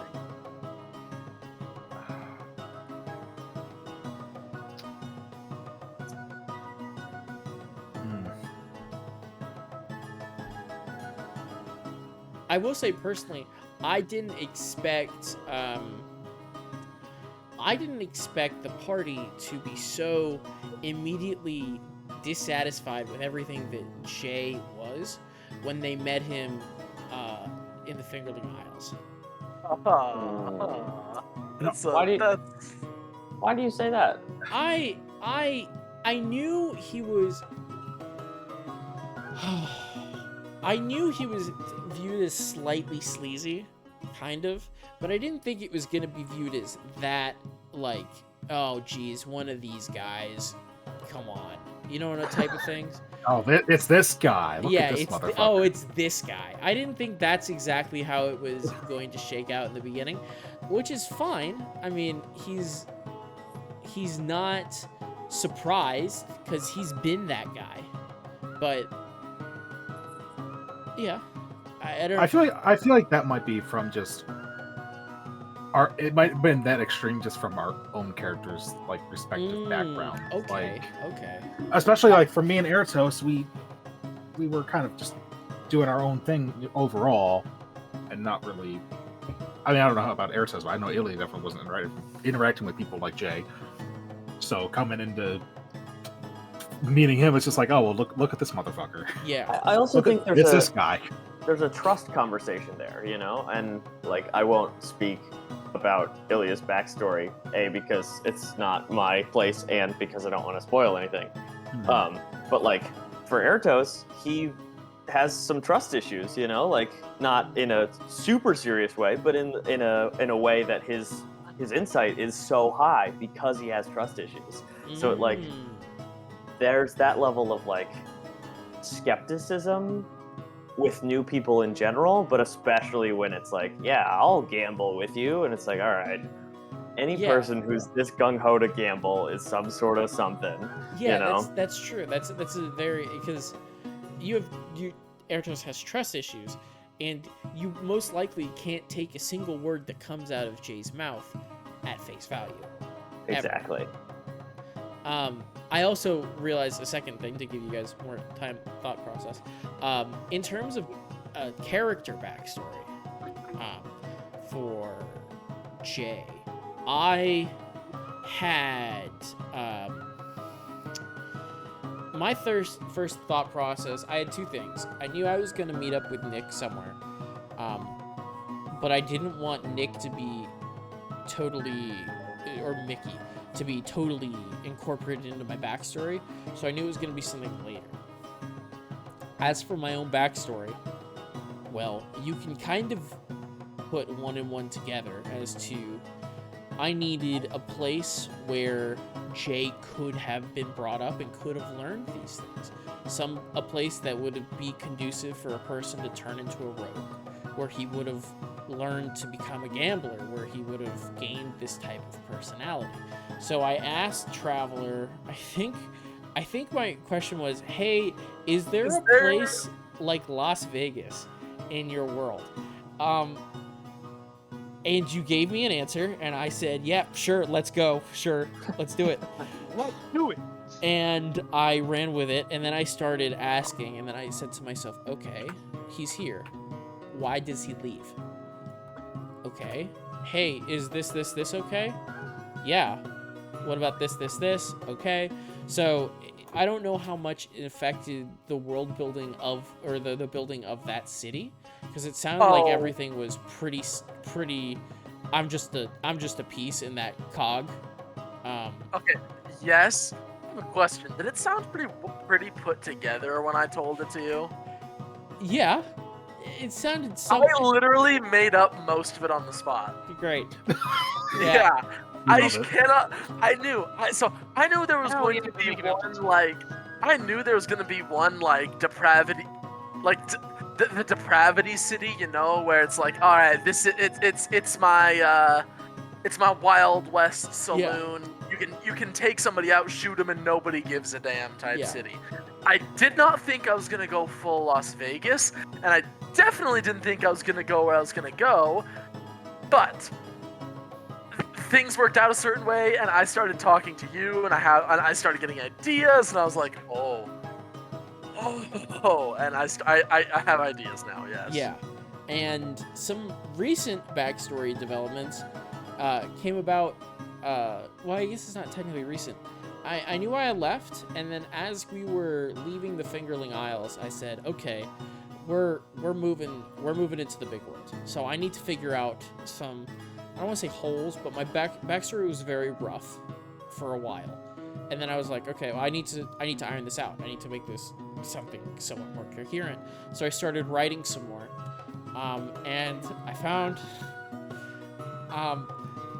a YouTube music video edit of the song. Oh, who is the band that AJR? The song is "Bang" by AGR. Bang bang. Yes. Oh my god. And it is a Percival DeRollo from the Legends of Vox Machina, this show that they put out, edit by somebody called Anna Cremil, and I have videos like set to almost auto loop on YouTube thanks to plugins and stuff. So I had this going, and it skipped to a next song, and this started playing, and this started auto looping, and I'll post it for you guys in Discord. And I'm already looking at it. So all I'll say is this should give you an idea of the mental health and just the thought process behind the backstory that is to come.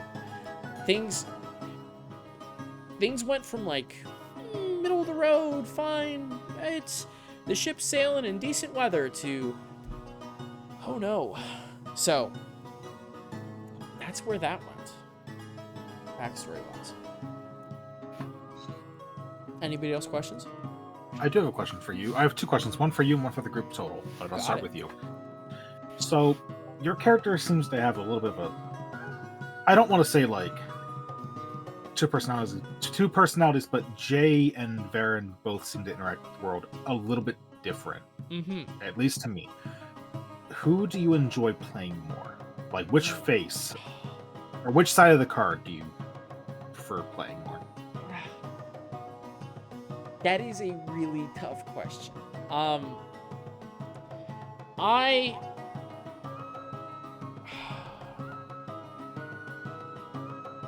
It's interesting you say that. In my eyes, the way that Varen is designed, Varen is not supposed to interact much with this world. Varen is supposed to be nondescript, roguish character number 3. For very specific reasons. For the reason why it's Varen and not Jay. So it's the best way I can describe it is playing Jay is you're playing a bard, versus playing Varen, you're playing a rogue. And I like to talk, so I'm almost partial to Jay. But at the same time, I am growing attached to this character, as I think everyone else is growing somewhat attached to their characters.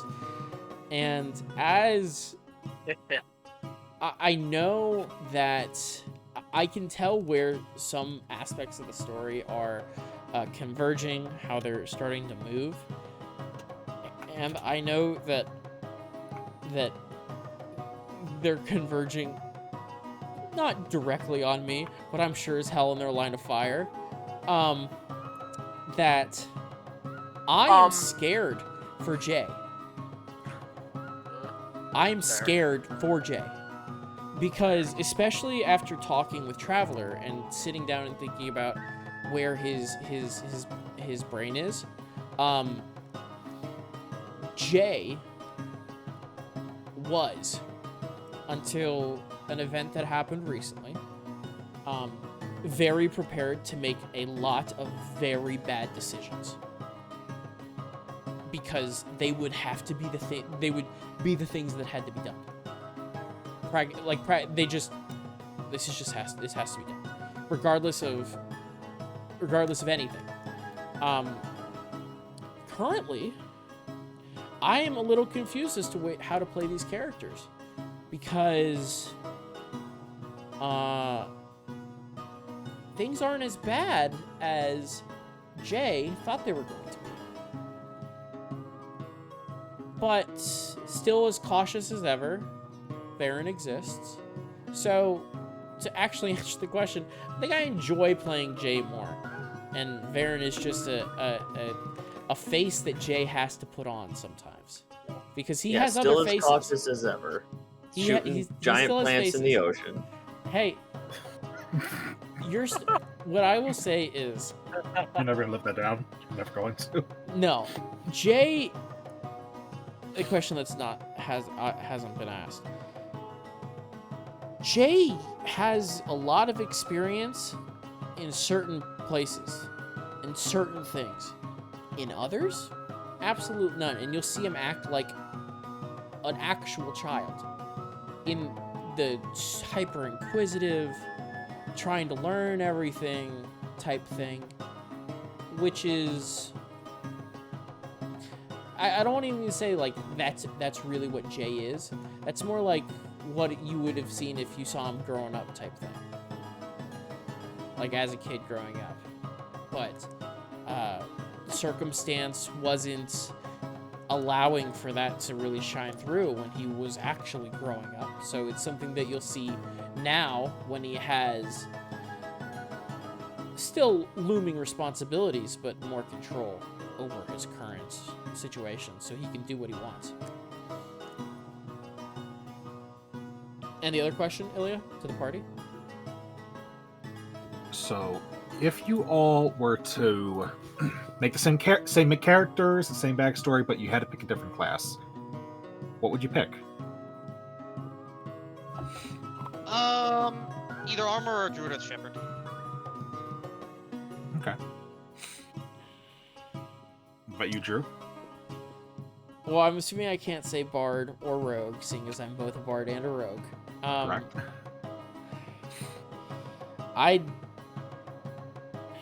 And it has to be the same character.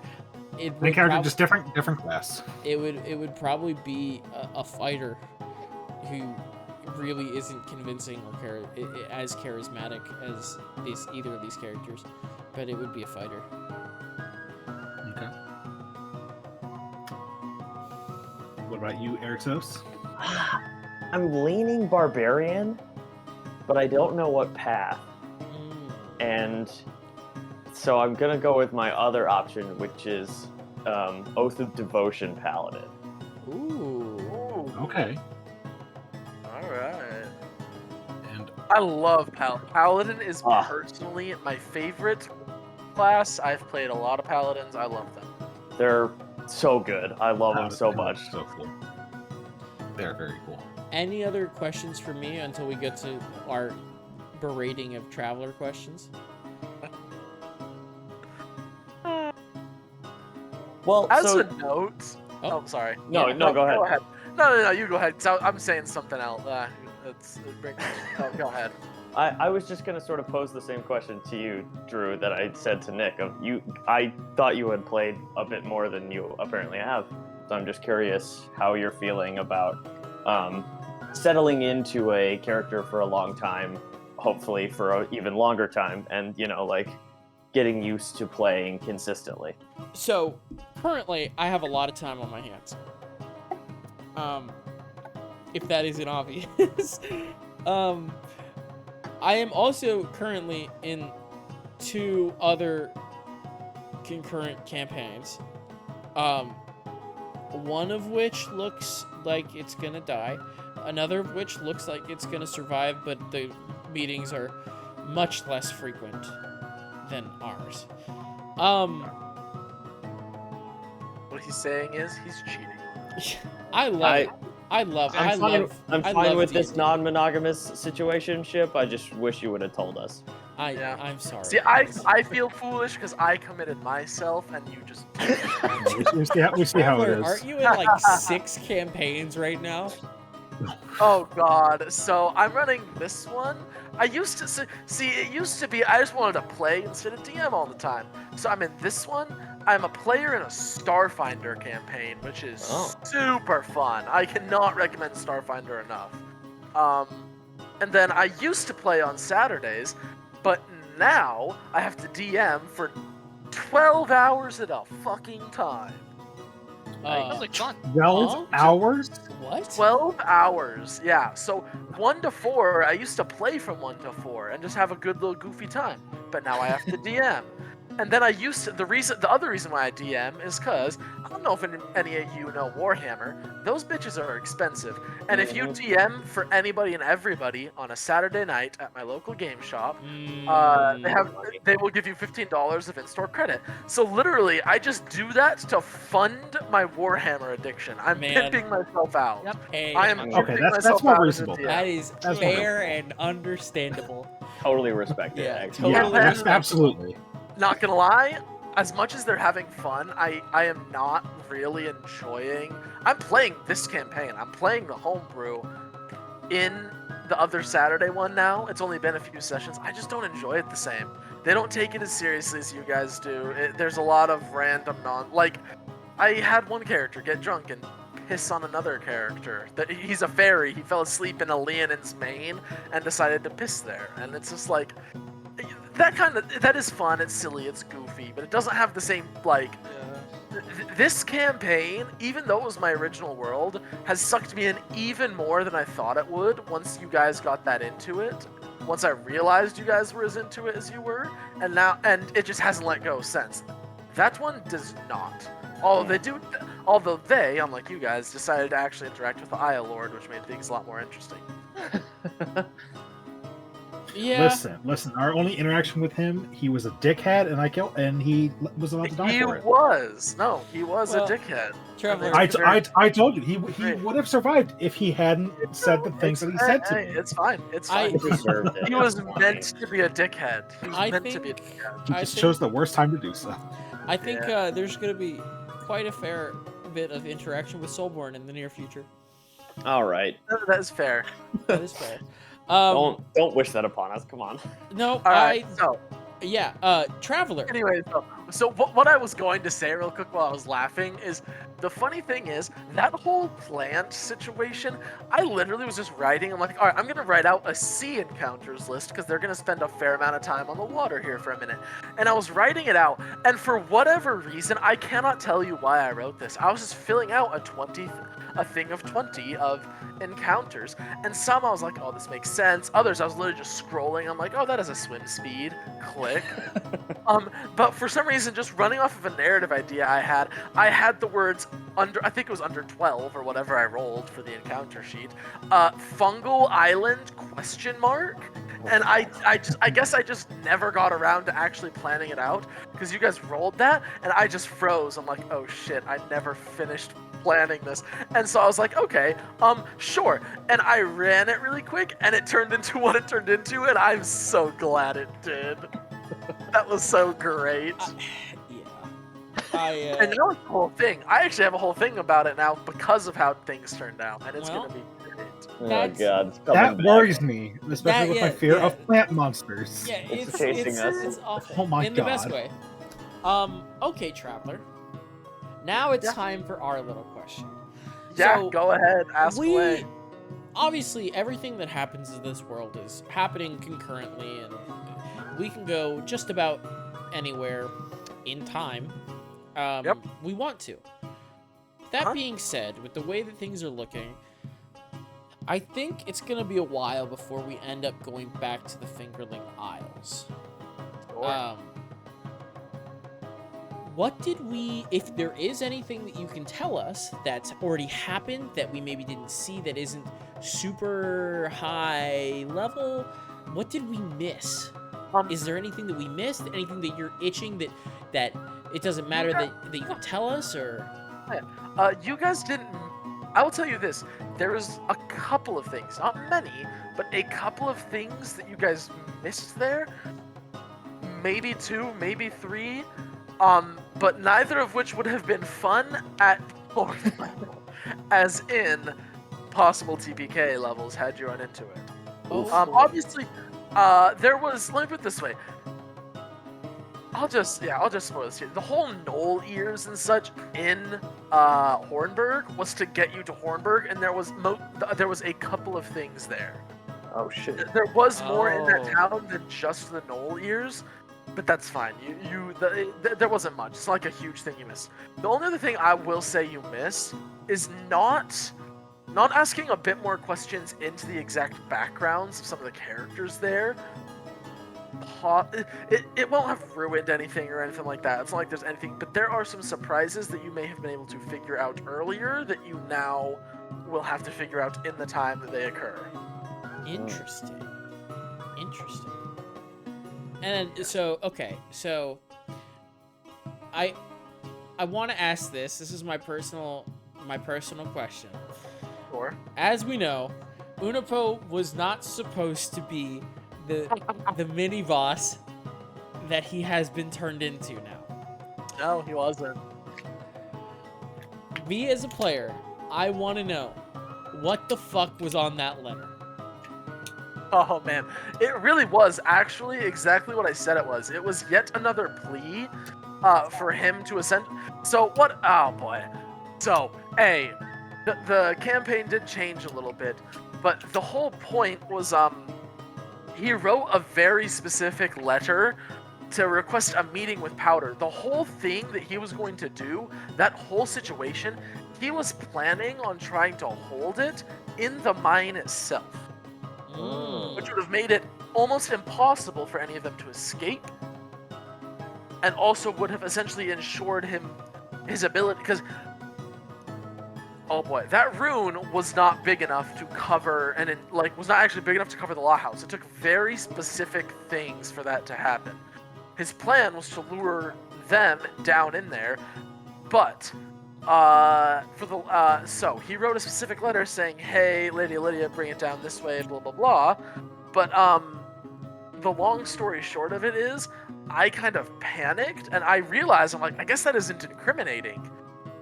But they've already got beef now, so I'm just gonna roll with it. Like, I kind of realized, I thought back to it, I'm like, even if you had read it, you wouldn't understand why that's super weird.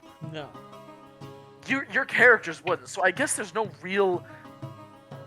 And the thing is, I'm not making him like a super intelligent character either, so it kind of works as him making a... It does make him... so it does also work in his favor as kind of being a dumb move for him. But I just kind of realized, after thinking about it for a little bit, I'm like, I guess they wouldn't realize the implications of that. And more importantly, you guys wouldn't even really know, like... Yeah, that you guys wouldn't realize. Now, had you given that to somebody, other people, and so that kind of can justify why he made such a big deal about the letter.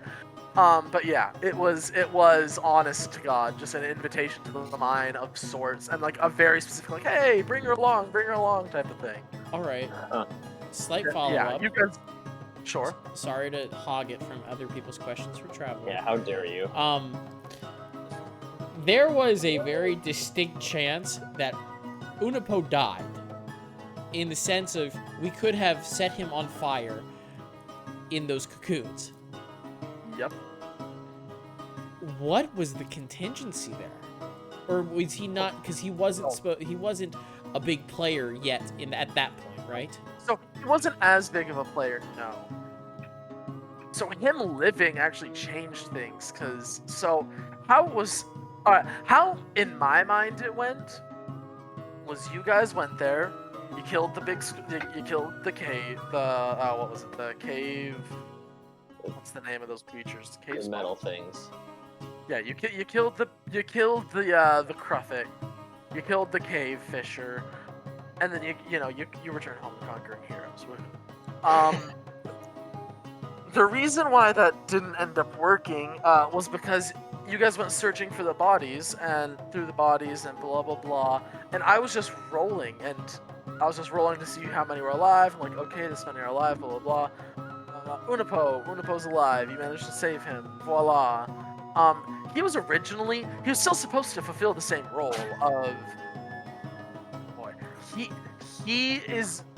Him and the people behind him, of which I cannot say anymore, well, that you know some of already, just were using the rebellion as a pawn, but he was really just supposed to be a messenger first. So yeah, that his role was... there was a chance that if he had died, you perhaps would have been sent to investigate why this happened, what happened, and you might have found some connections from him to Fishbowl, and that would have led to you finding the barrels at Cider Hollow. Yeah. At Cider Hollow, and that would have led to, and it would have led you down the same investigative path you guys went down anyways. Okay. That was the should have let him plan. die. But you didn't. Well, you would have run into somebody like that anyways for... Well... Oh, wait, no, I forget that I did reveal that too, yeah. The organization and the people he works for would not have let the recovery of a shard to some messenger if he hadn't turned out to be who I've turned him into. It would have just been somebody else as powerful. Yeah. Sure. Who just showed up, but it would have been a whole random new character there just to steal something and run. The fact that it is Unipo, I think, made that much more poignant, I'll say. Yeah. And more, like, important, I think, to us as a group. Yes, exactly. Yeah. All right. Anybody else? Let's hear. Like I said, I will answer any and all questions, assuming it's not spoiler heavy. Hang on. Let me pull up what I think I wrote down. Oh, yeah. While he's looking, why did what's his name? The wizard outcast. Why did he have Ertos' sword? New sword. You don't Just know. just collecting shit? don't know. Hypothetically. Oh, You okay. don't- So that's it's like in games when you hit the edge of the wall. You know what I mean? Yeah, Of like, a non You're not unlocked high enough area yet. level to go there. Yeah, yet. exactly. Yep, you are what you do not. This is Call of Duty Zombie. You do not have 750 points. You cannot Yep. press X to unlock that. All right, that area. good to know. I would like to know how you generated your NPCs for the Fingerling Isles. Do you use like a Okay. randomizer I of do some not use, kind? so for or... the Fingerling Isles, I didn't use any randomizer. The Fingerling Isles is the very first area that was born, really, and it was like all the other areas I've tried to put the same amount of thought into and detail into, and I will continue. It's kind of like an as you guys are going there, I will make sure to put that level of thought into it. Mhm. But here's the thing: the Fingerling Isles was a small area. Even the big cities will only have about the depth that the Fingerling Isles did, which once again, the Isles swallowed 17 sessions, so I'm happy with that. I'm okay with it. We need to start small and then move bigger, so that's kind of how you progress and show that. But the Fingerling Isles, everybody was kind of playing a part that I imagined would be in this really backwater area.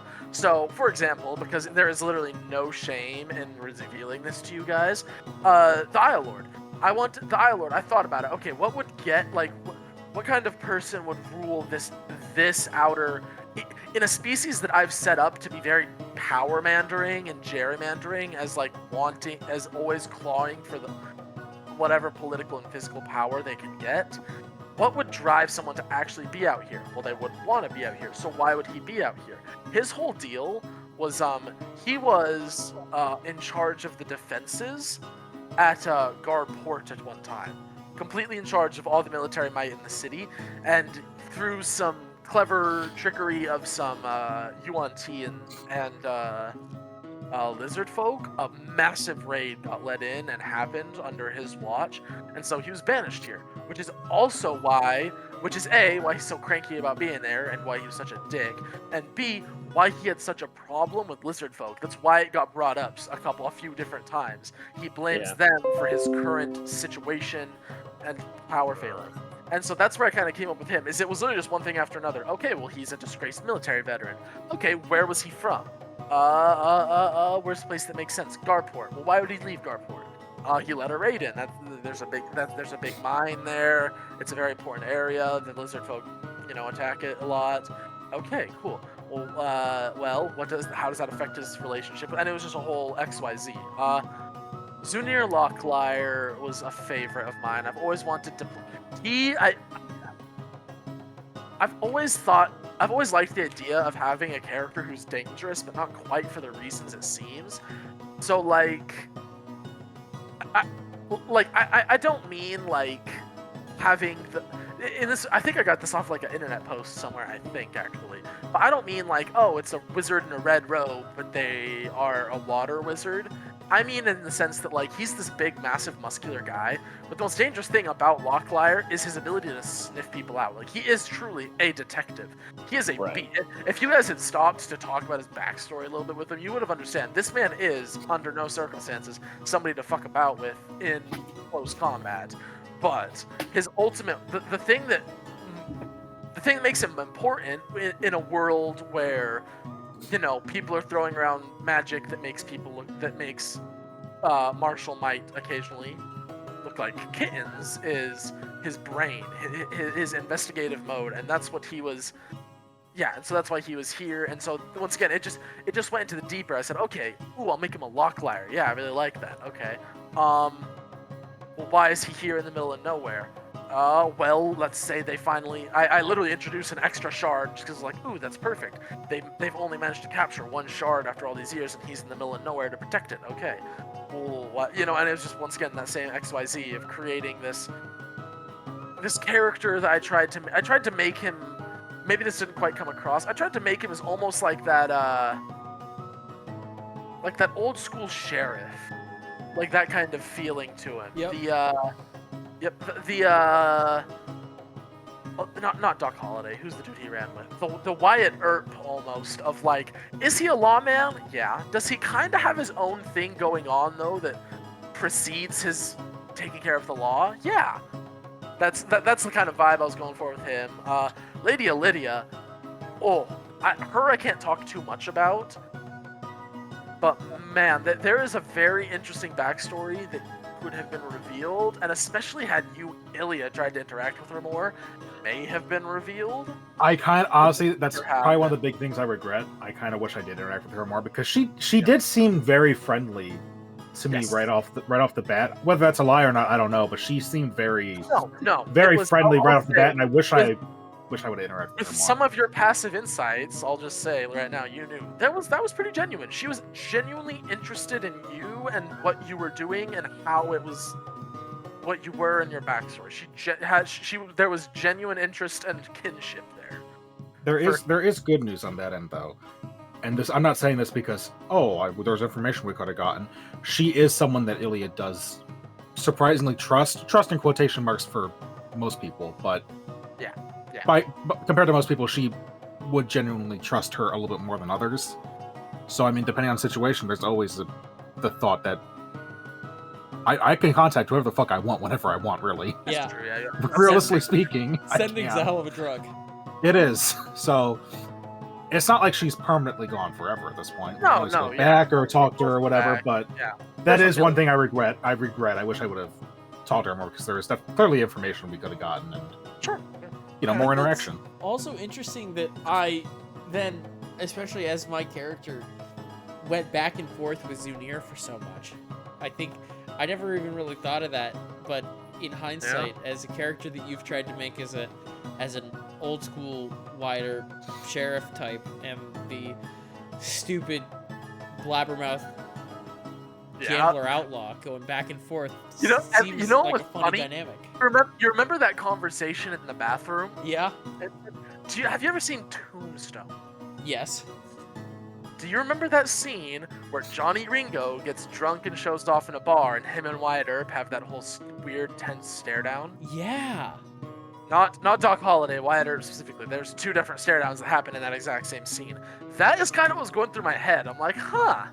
I mean, you're not exactly Johnny Ringo, but No. this kind of this is kind of working. Yeah. Like, No, that's crazy. That's a very similar, circumstance. I thought And that was kind of funny. it's something I never would have thought back on, aside from you saying it right here, right now. And all of a sudden, Yeah. it's like, yeah, of course. This is exactly what's happening. Yeah. Any other questions? What do y'all got? Let's see.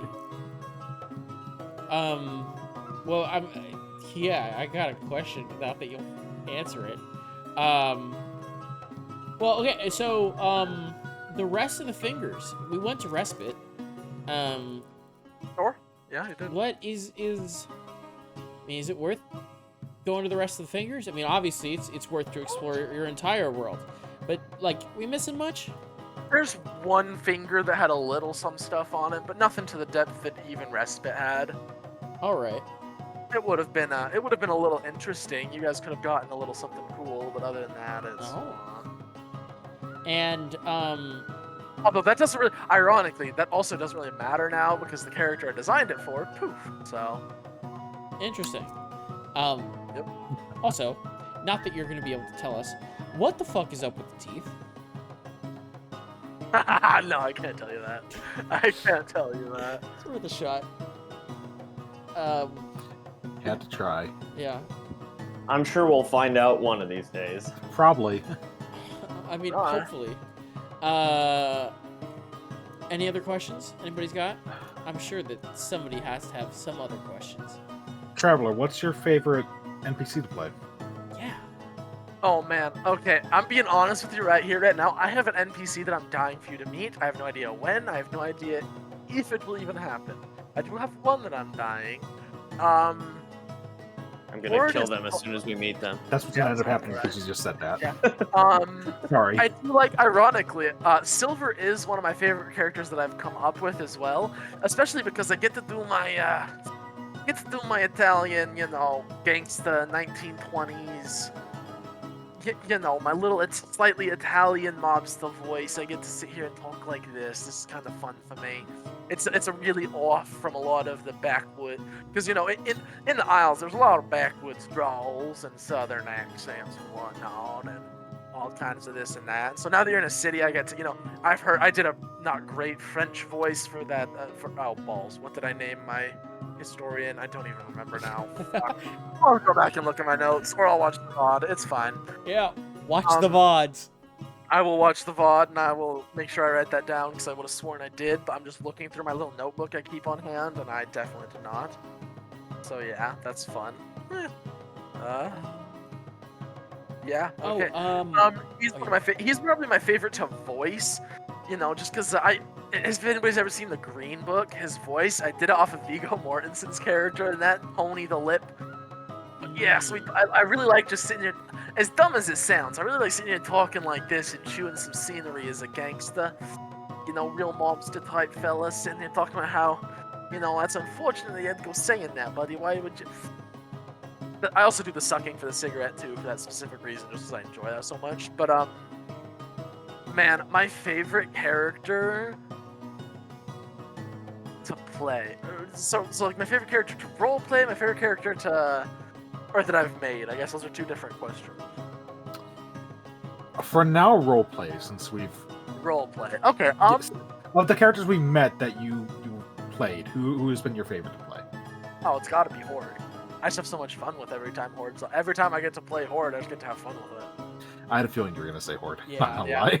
Because Horde is another person that I created off of a whim. Because once again, I'm like, okay, these guys are far out in the middle of nowhere. The only wizard I've planned is a very not great dude, so he's not going to help them out.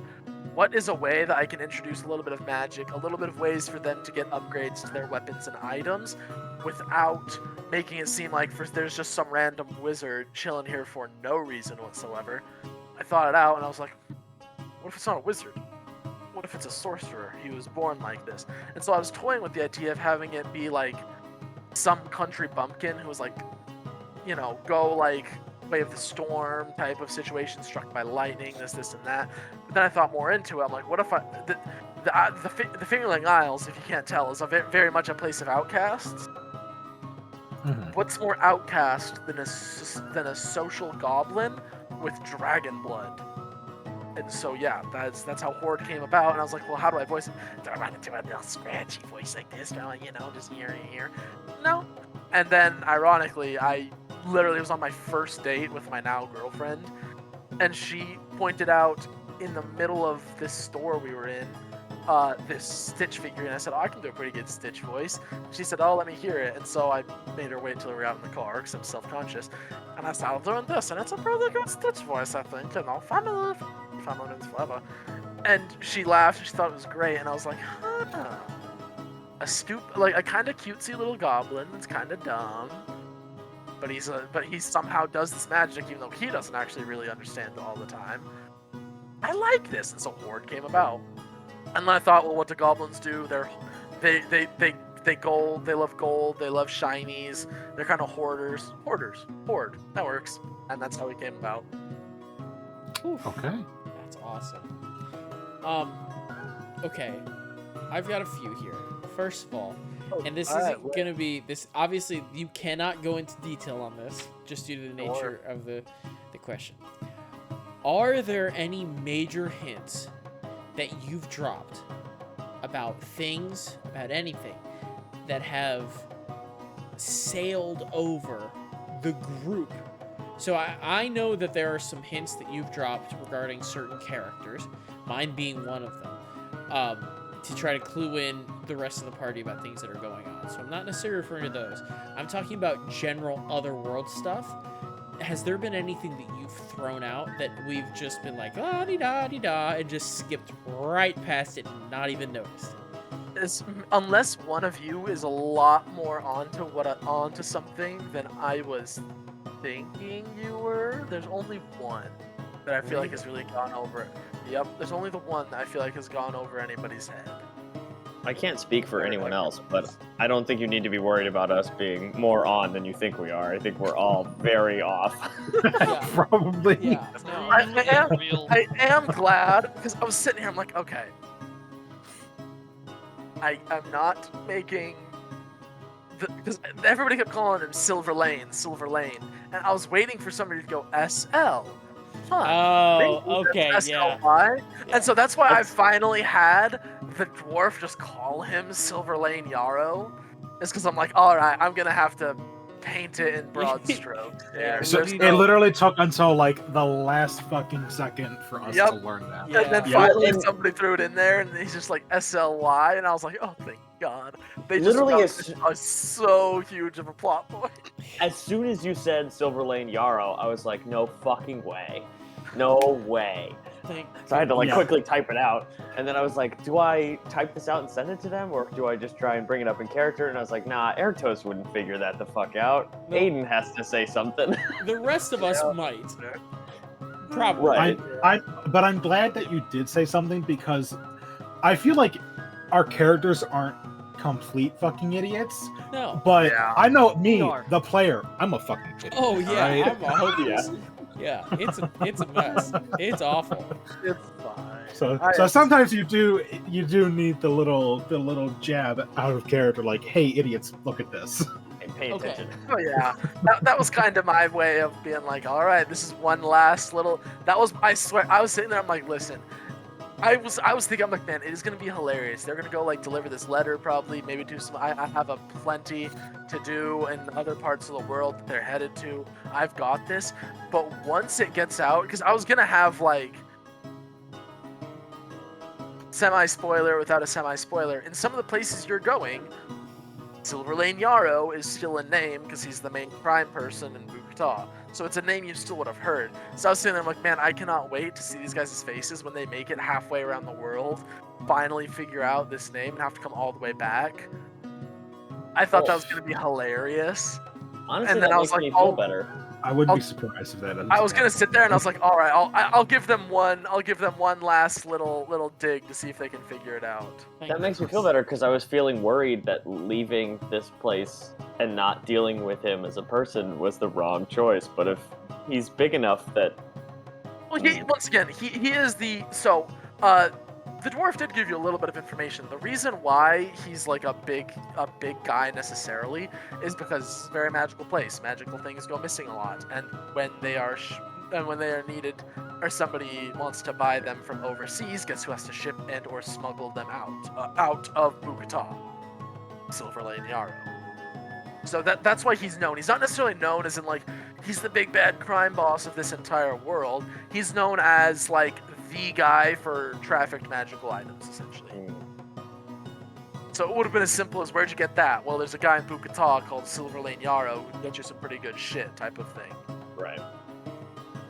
All right. So yeah. I decided to throw a wrench into that plan. Eh. Oh man, trust me, I have so many. You did and you didn't. I can't reveal to you why exactly that happened in the way that it happened, but at some point I hope you guys figure it out. Because man, there's so many things you could have done. As a note, remember, you said that you were her favorite Mickey. What is the purpose of Mickey's as far as everybody knows? You record shit, which means you have what of Lady Powders? Yeah, information. Meetings, data, information, Yeah. all sorts of shit. Which he doesn't, technically. But- Which he doesn't, They but don't know that. they don't know that. It's just one of those things where it's like, man, the way I've created this character with his motivations and his backstory and everything about him, there is no way that he would not immediately jump at the chance to get every single one of Lady Powder's notes recorded, and there's no way. He just wouldn't. He is that guy, so yeah, it happened. Yeah. It is what it is, right? He is what he It is. is what it is. All right. So, from what you've seen so far, which character here in the party, including Mycelio / Stormy, and I think it actually might be Mycelio with the way things are going, which character has had the biggest impact on the world? Not including like my passive buffing of Unipo into now a higher level, ignoring that type thing. Okay. Which character has made a decision that has impacted the world the most? And you don't have to reveal what that was. You probably can't reveal why that was. But I probably can't know. But let me think. Oh boy. Yeah, I'm gonna have to say.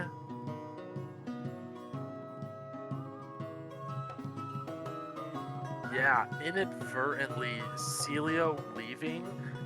There's a lot of things that are gonna happen now that I was going to give everybody the chance to like stop before it happened, this and that. But him leaving really, like, I realistically and thematically, I have no logical way of drawing you guys into that before it starts. So you're just gonna have to find out when it starts. yeah, because I was thinking personally, from what we knew, from the little that we got introduced as to what Mycelio is going over there to do, it's big shit in the world. And Yes. That's dragon shit. Like, yeah, it's big dragon shit. And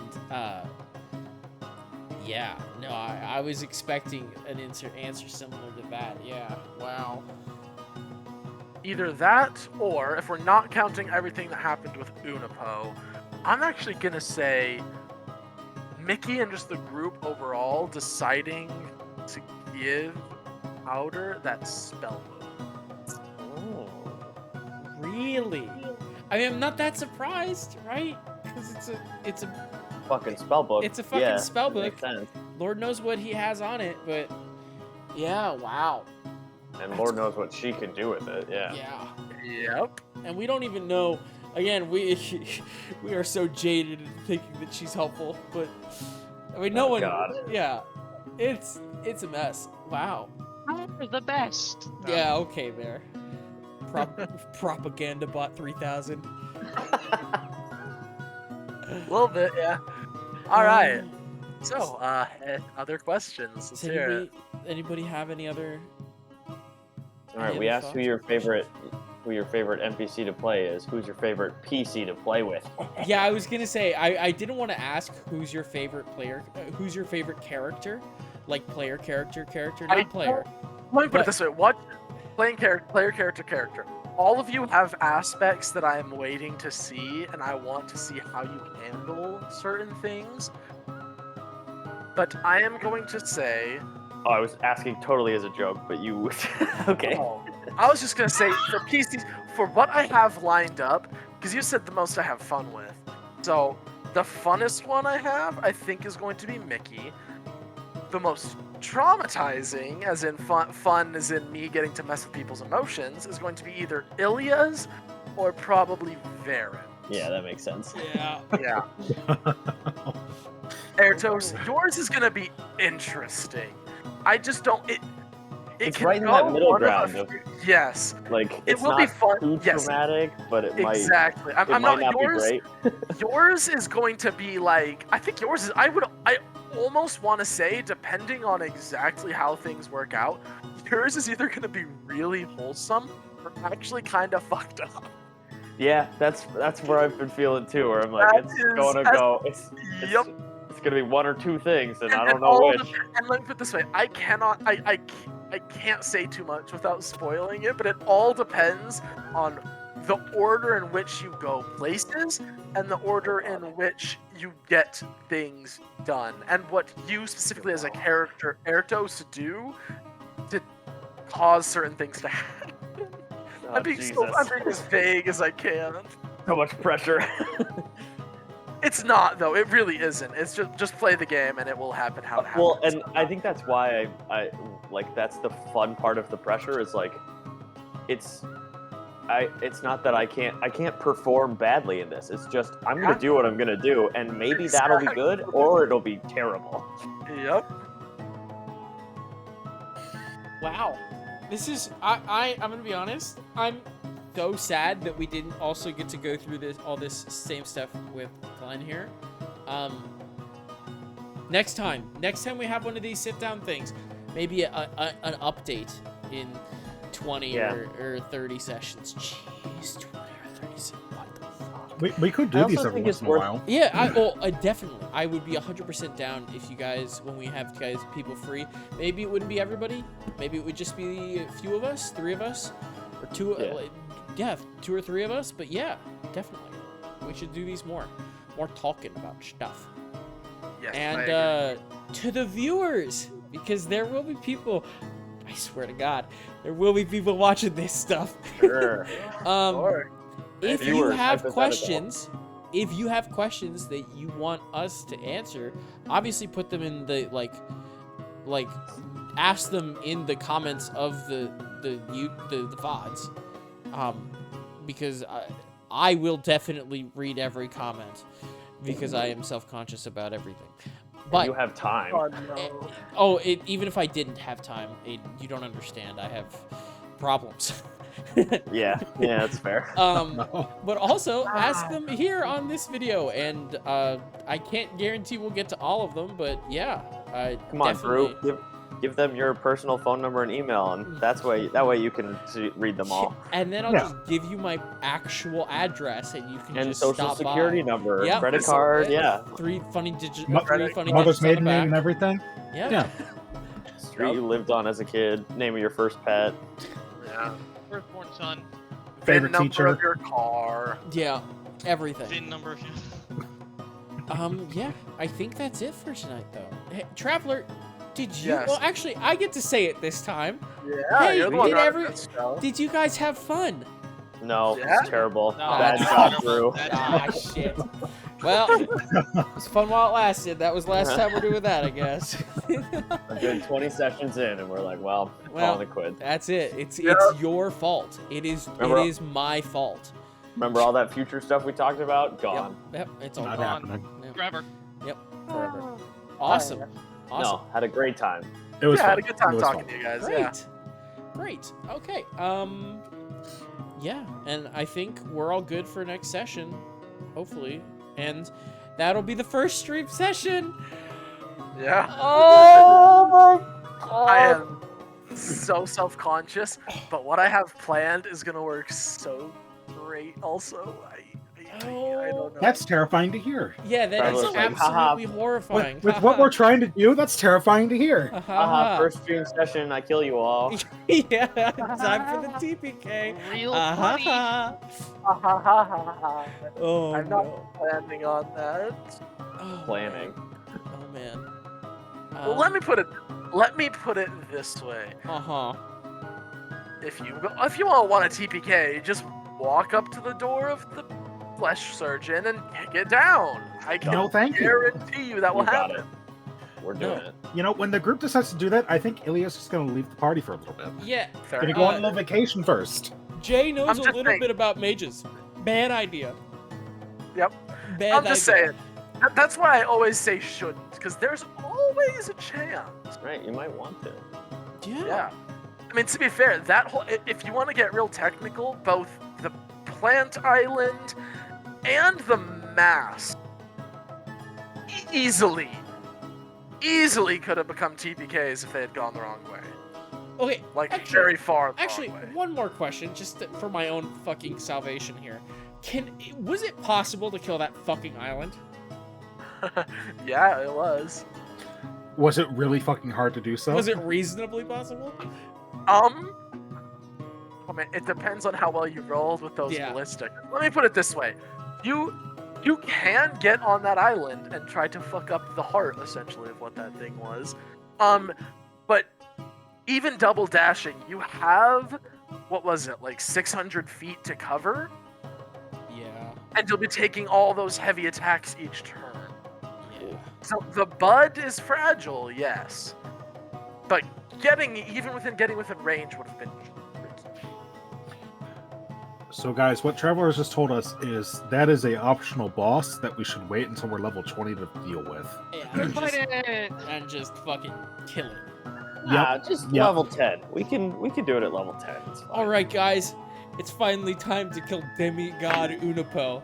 But first, teleport to the fucking island. Plant Island. All right. I think that's it for this.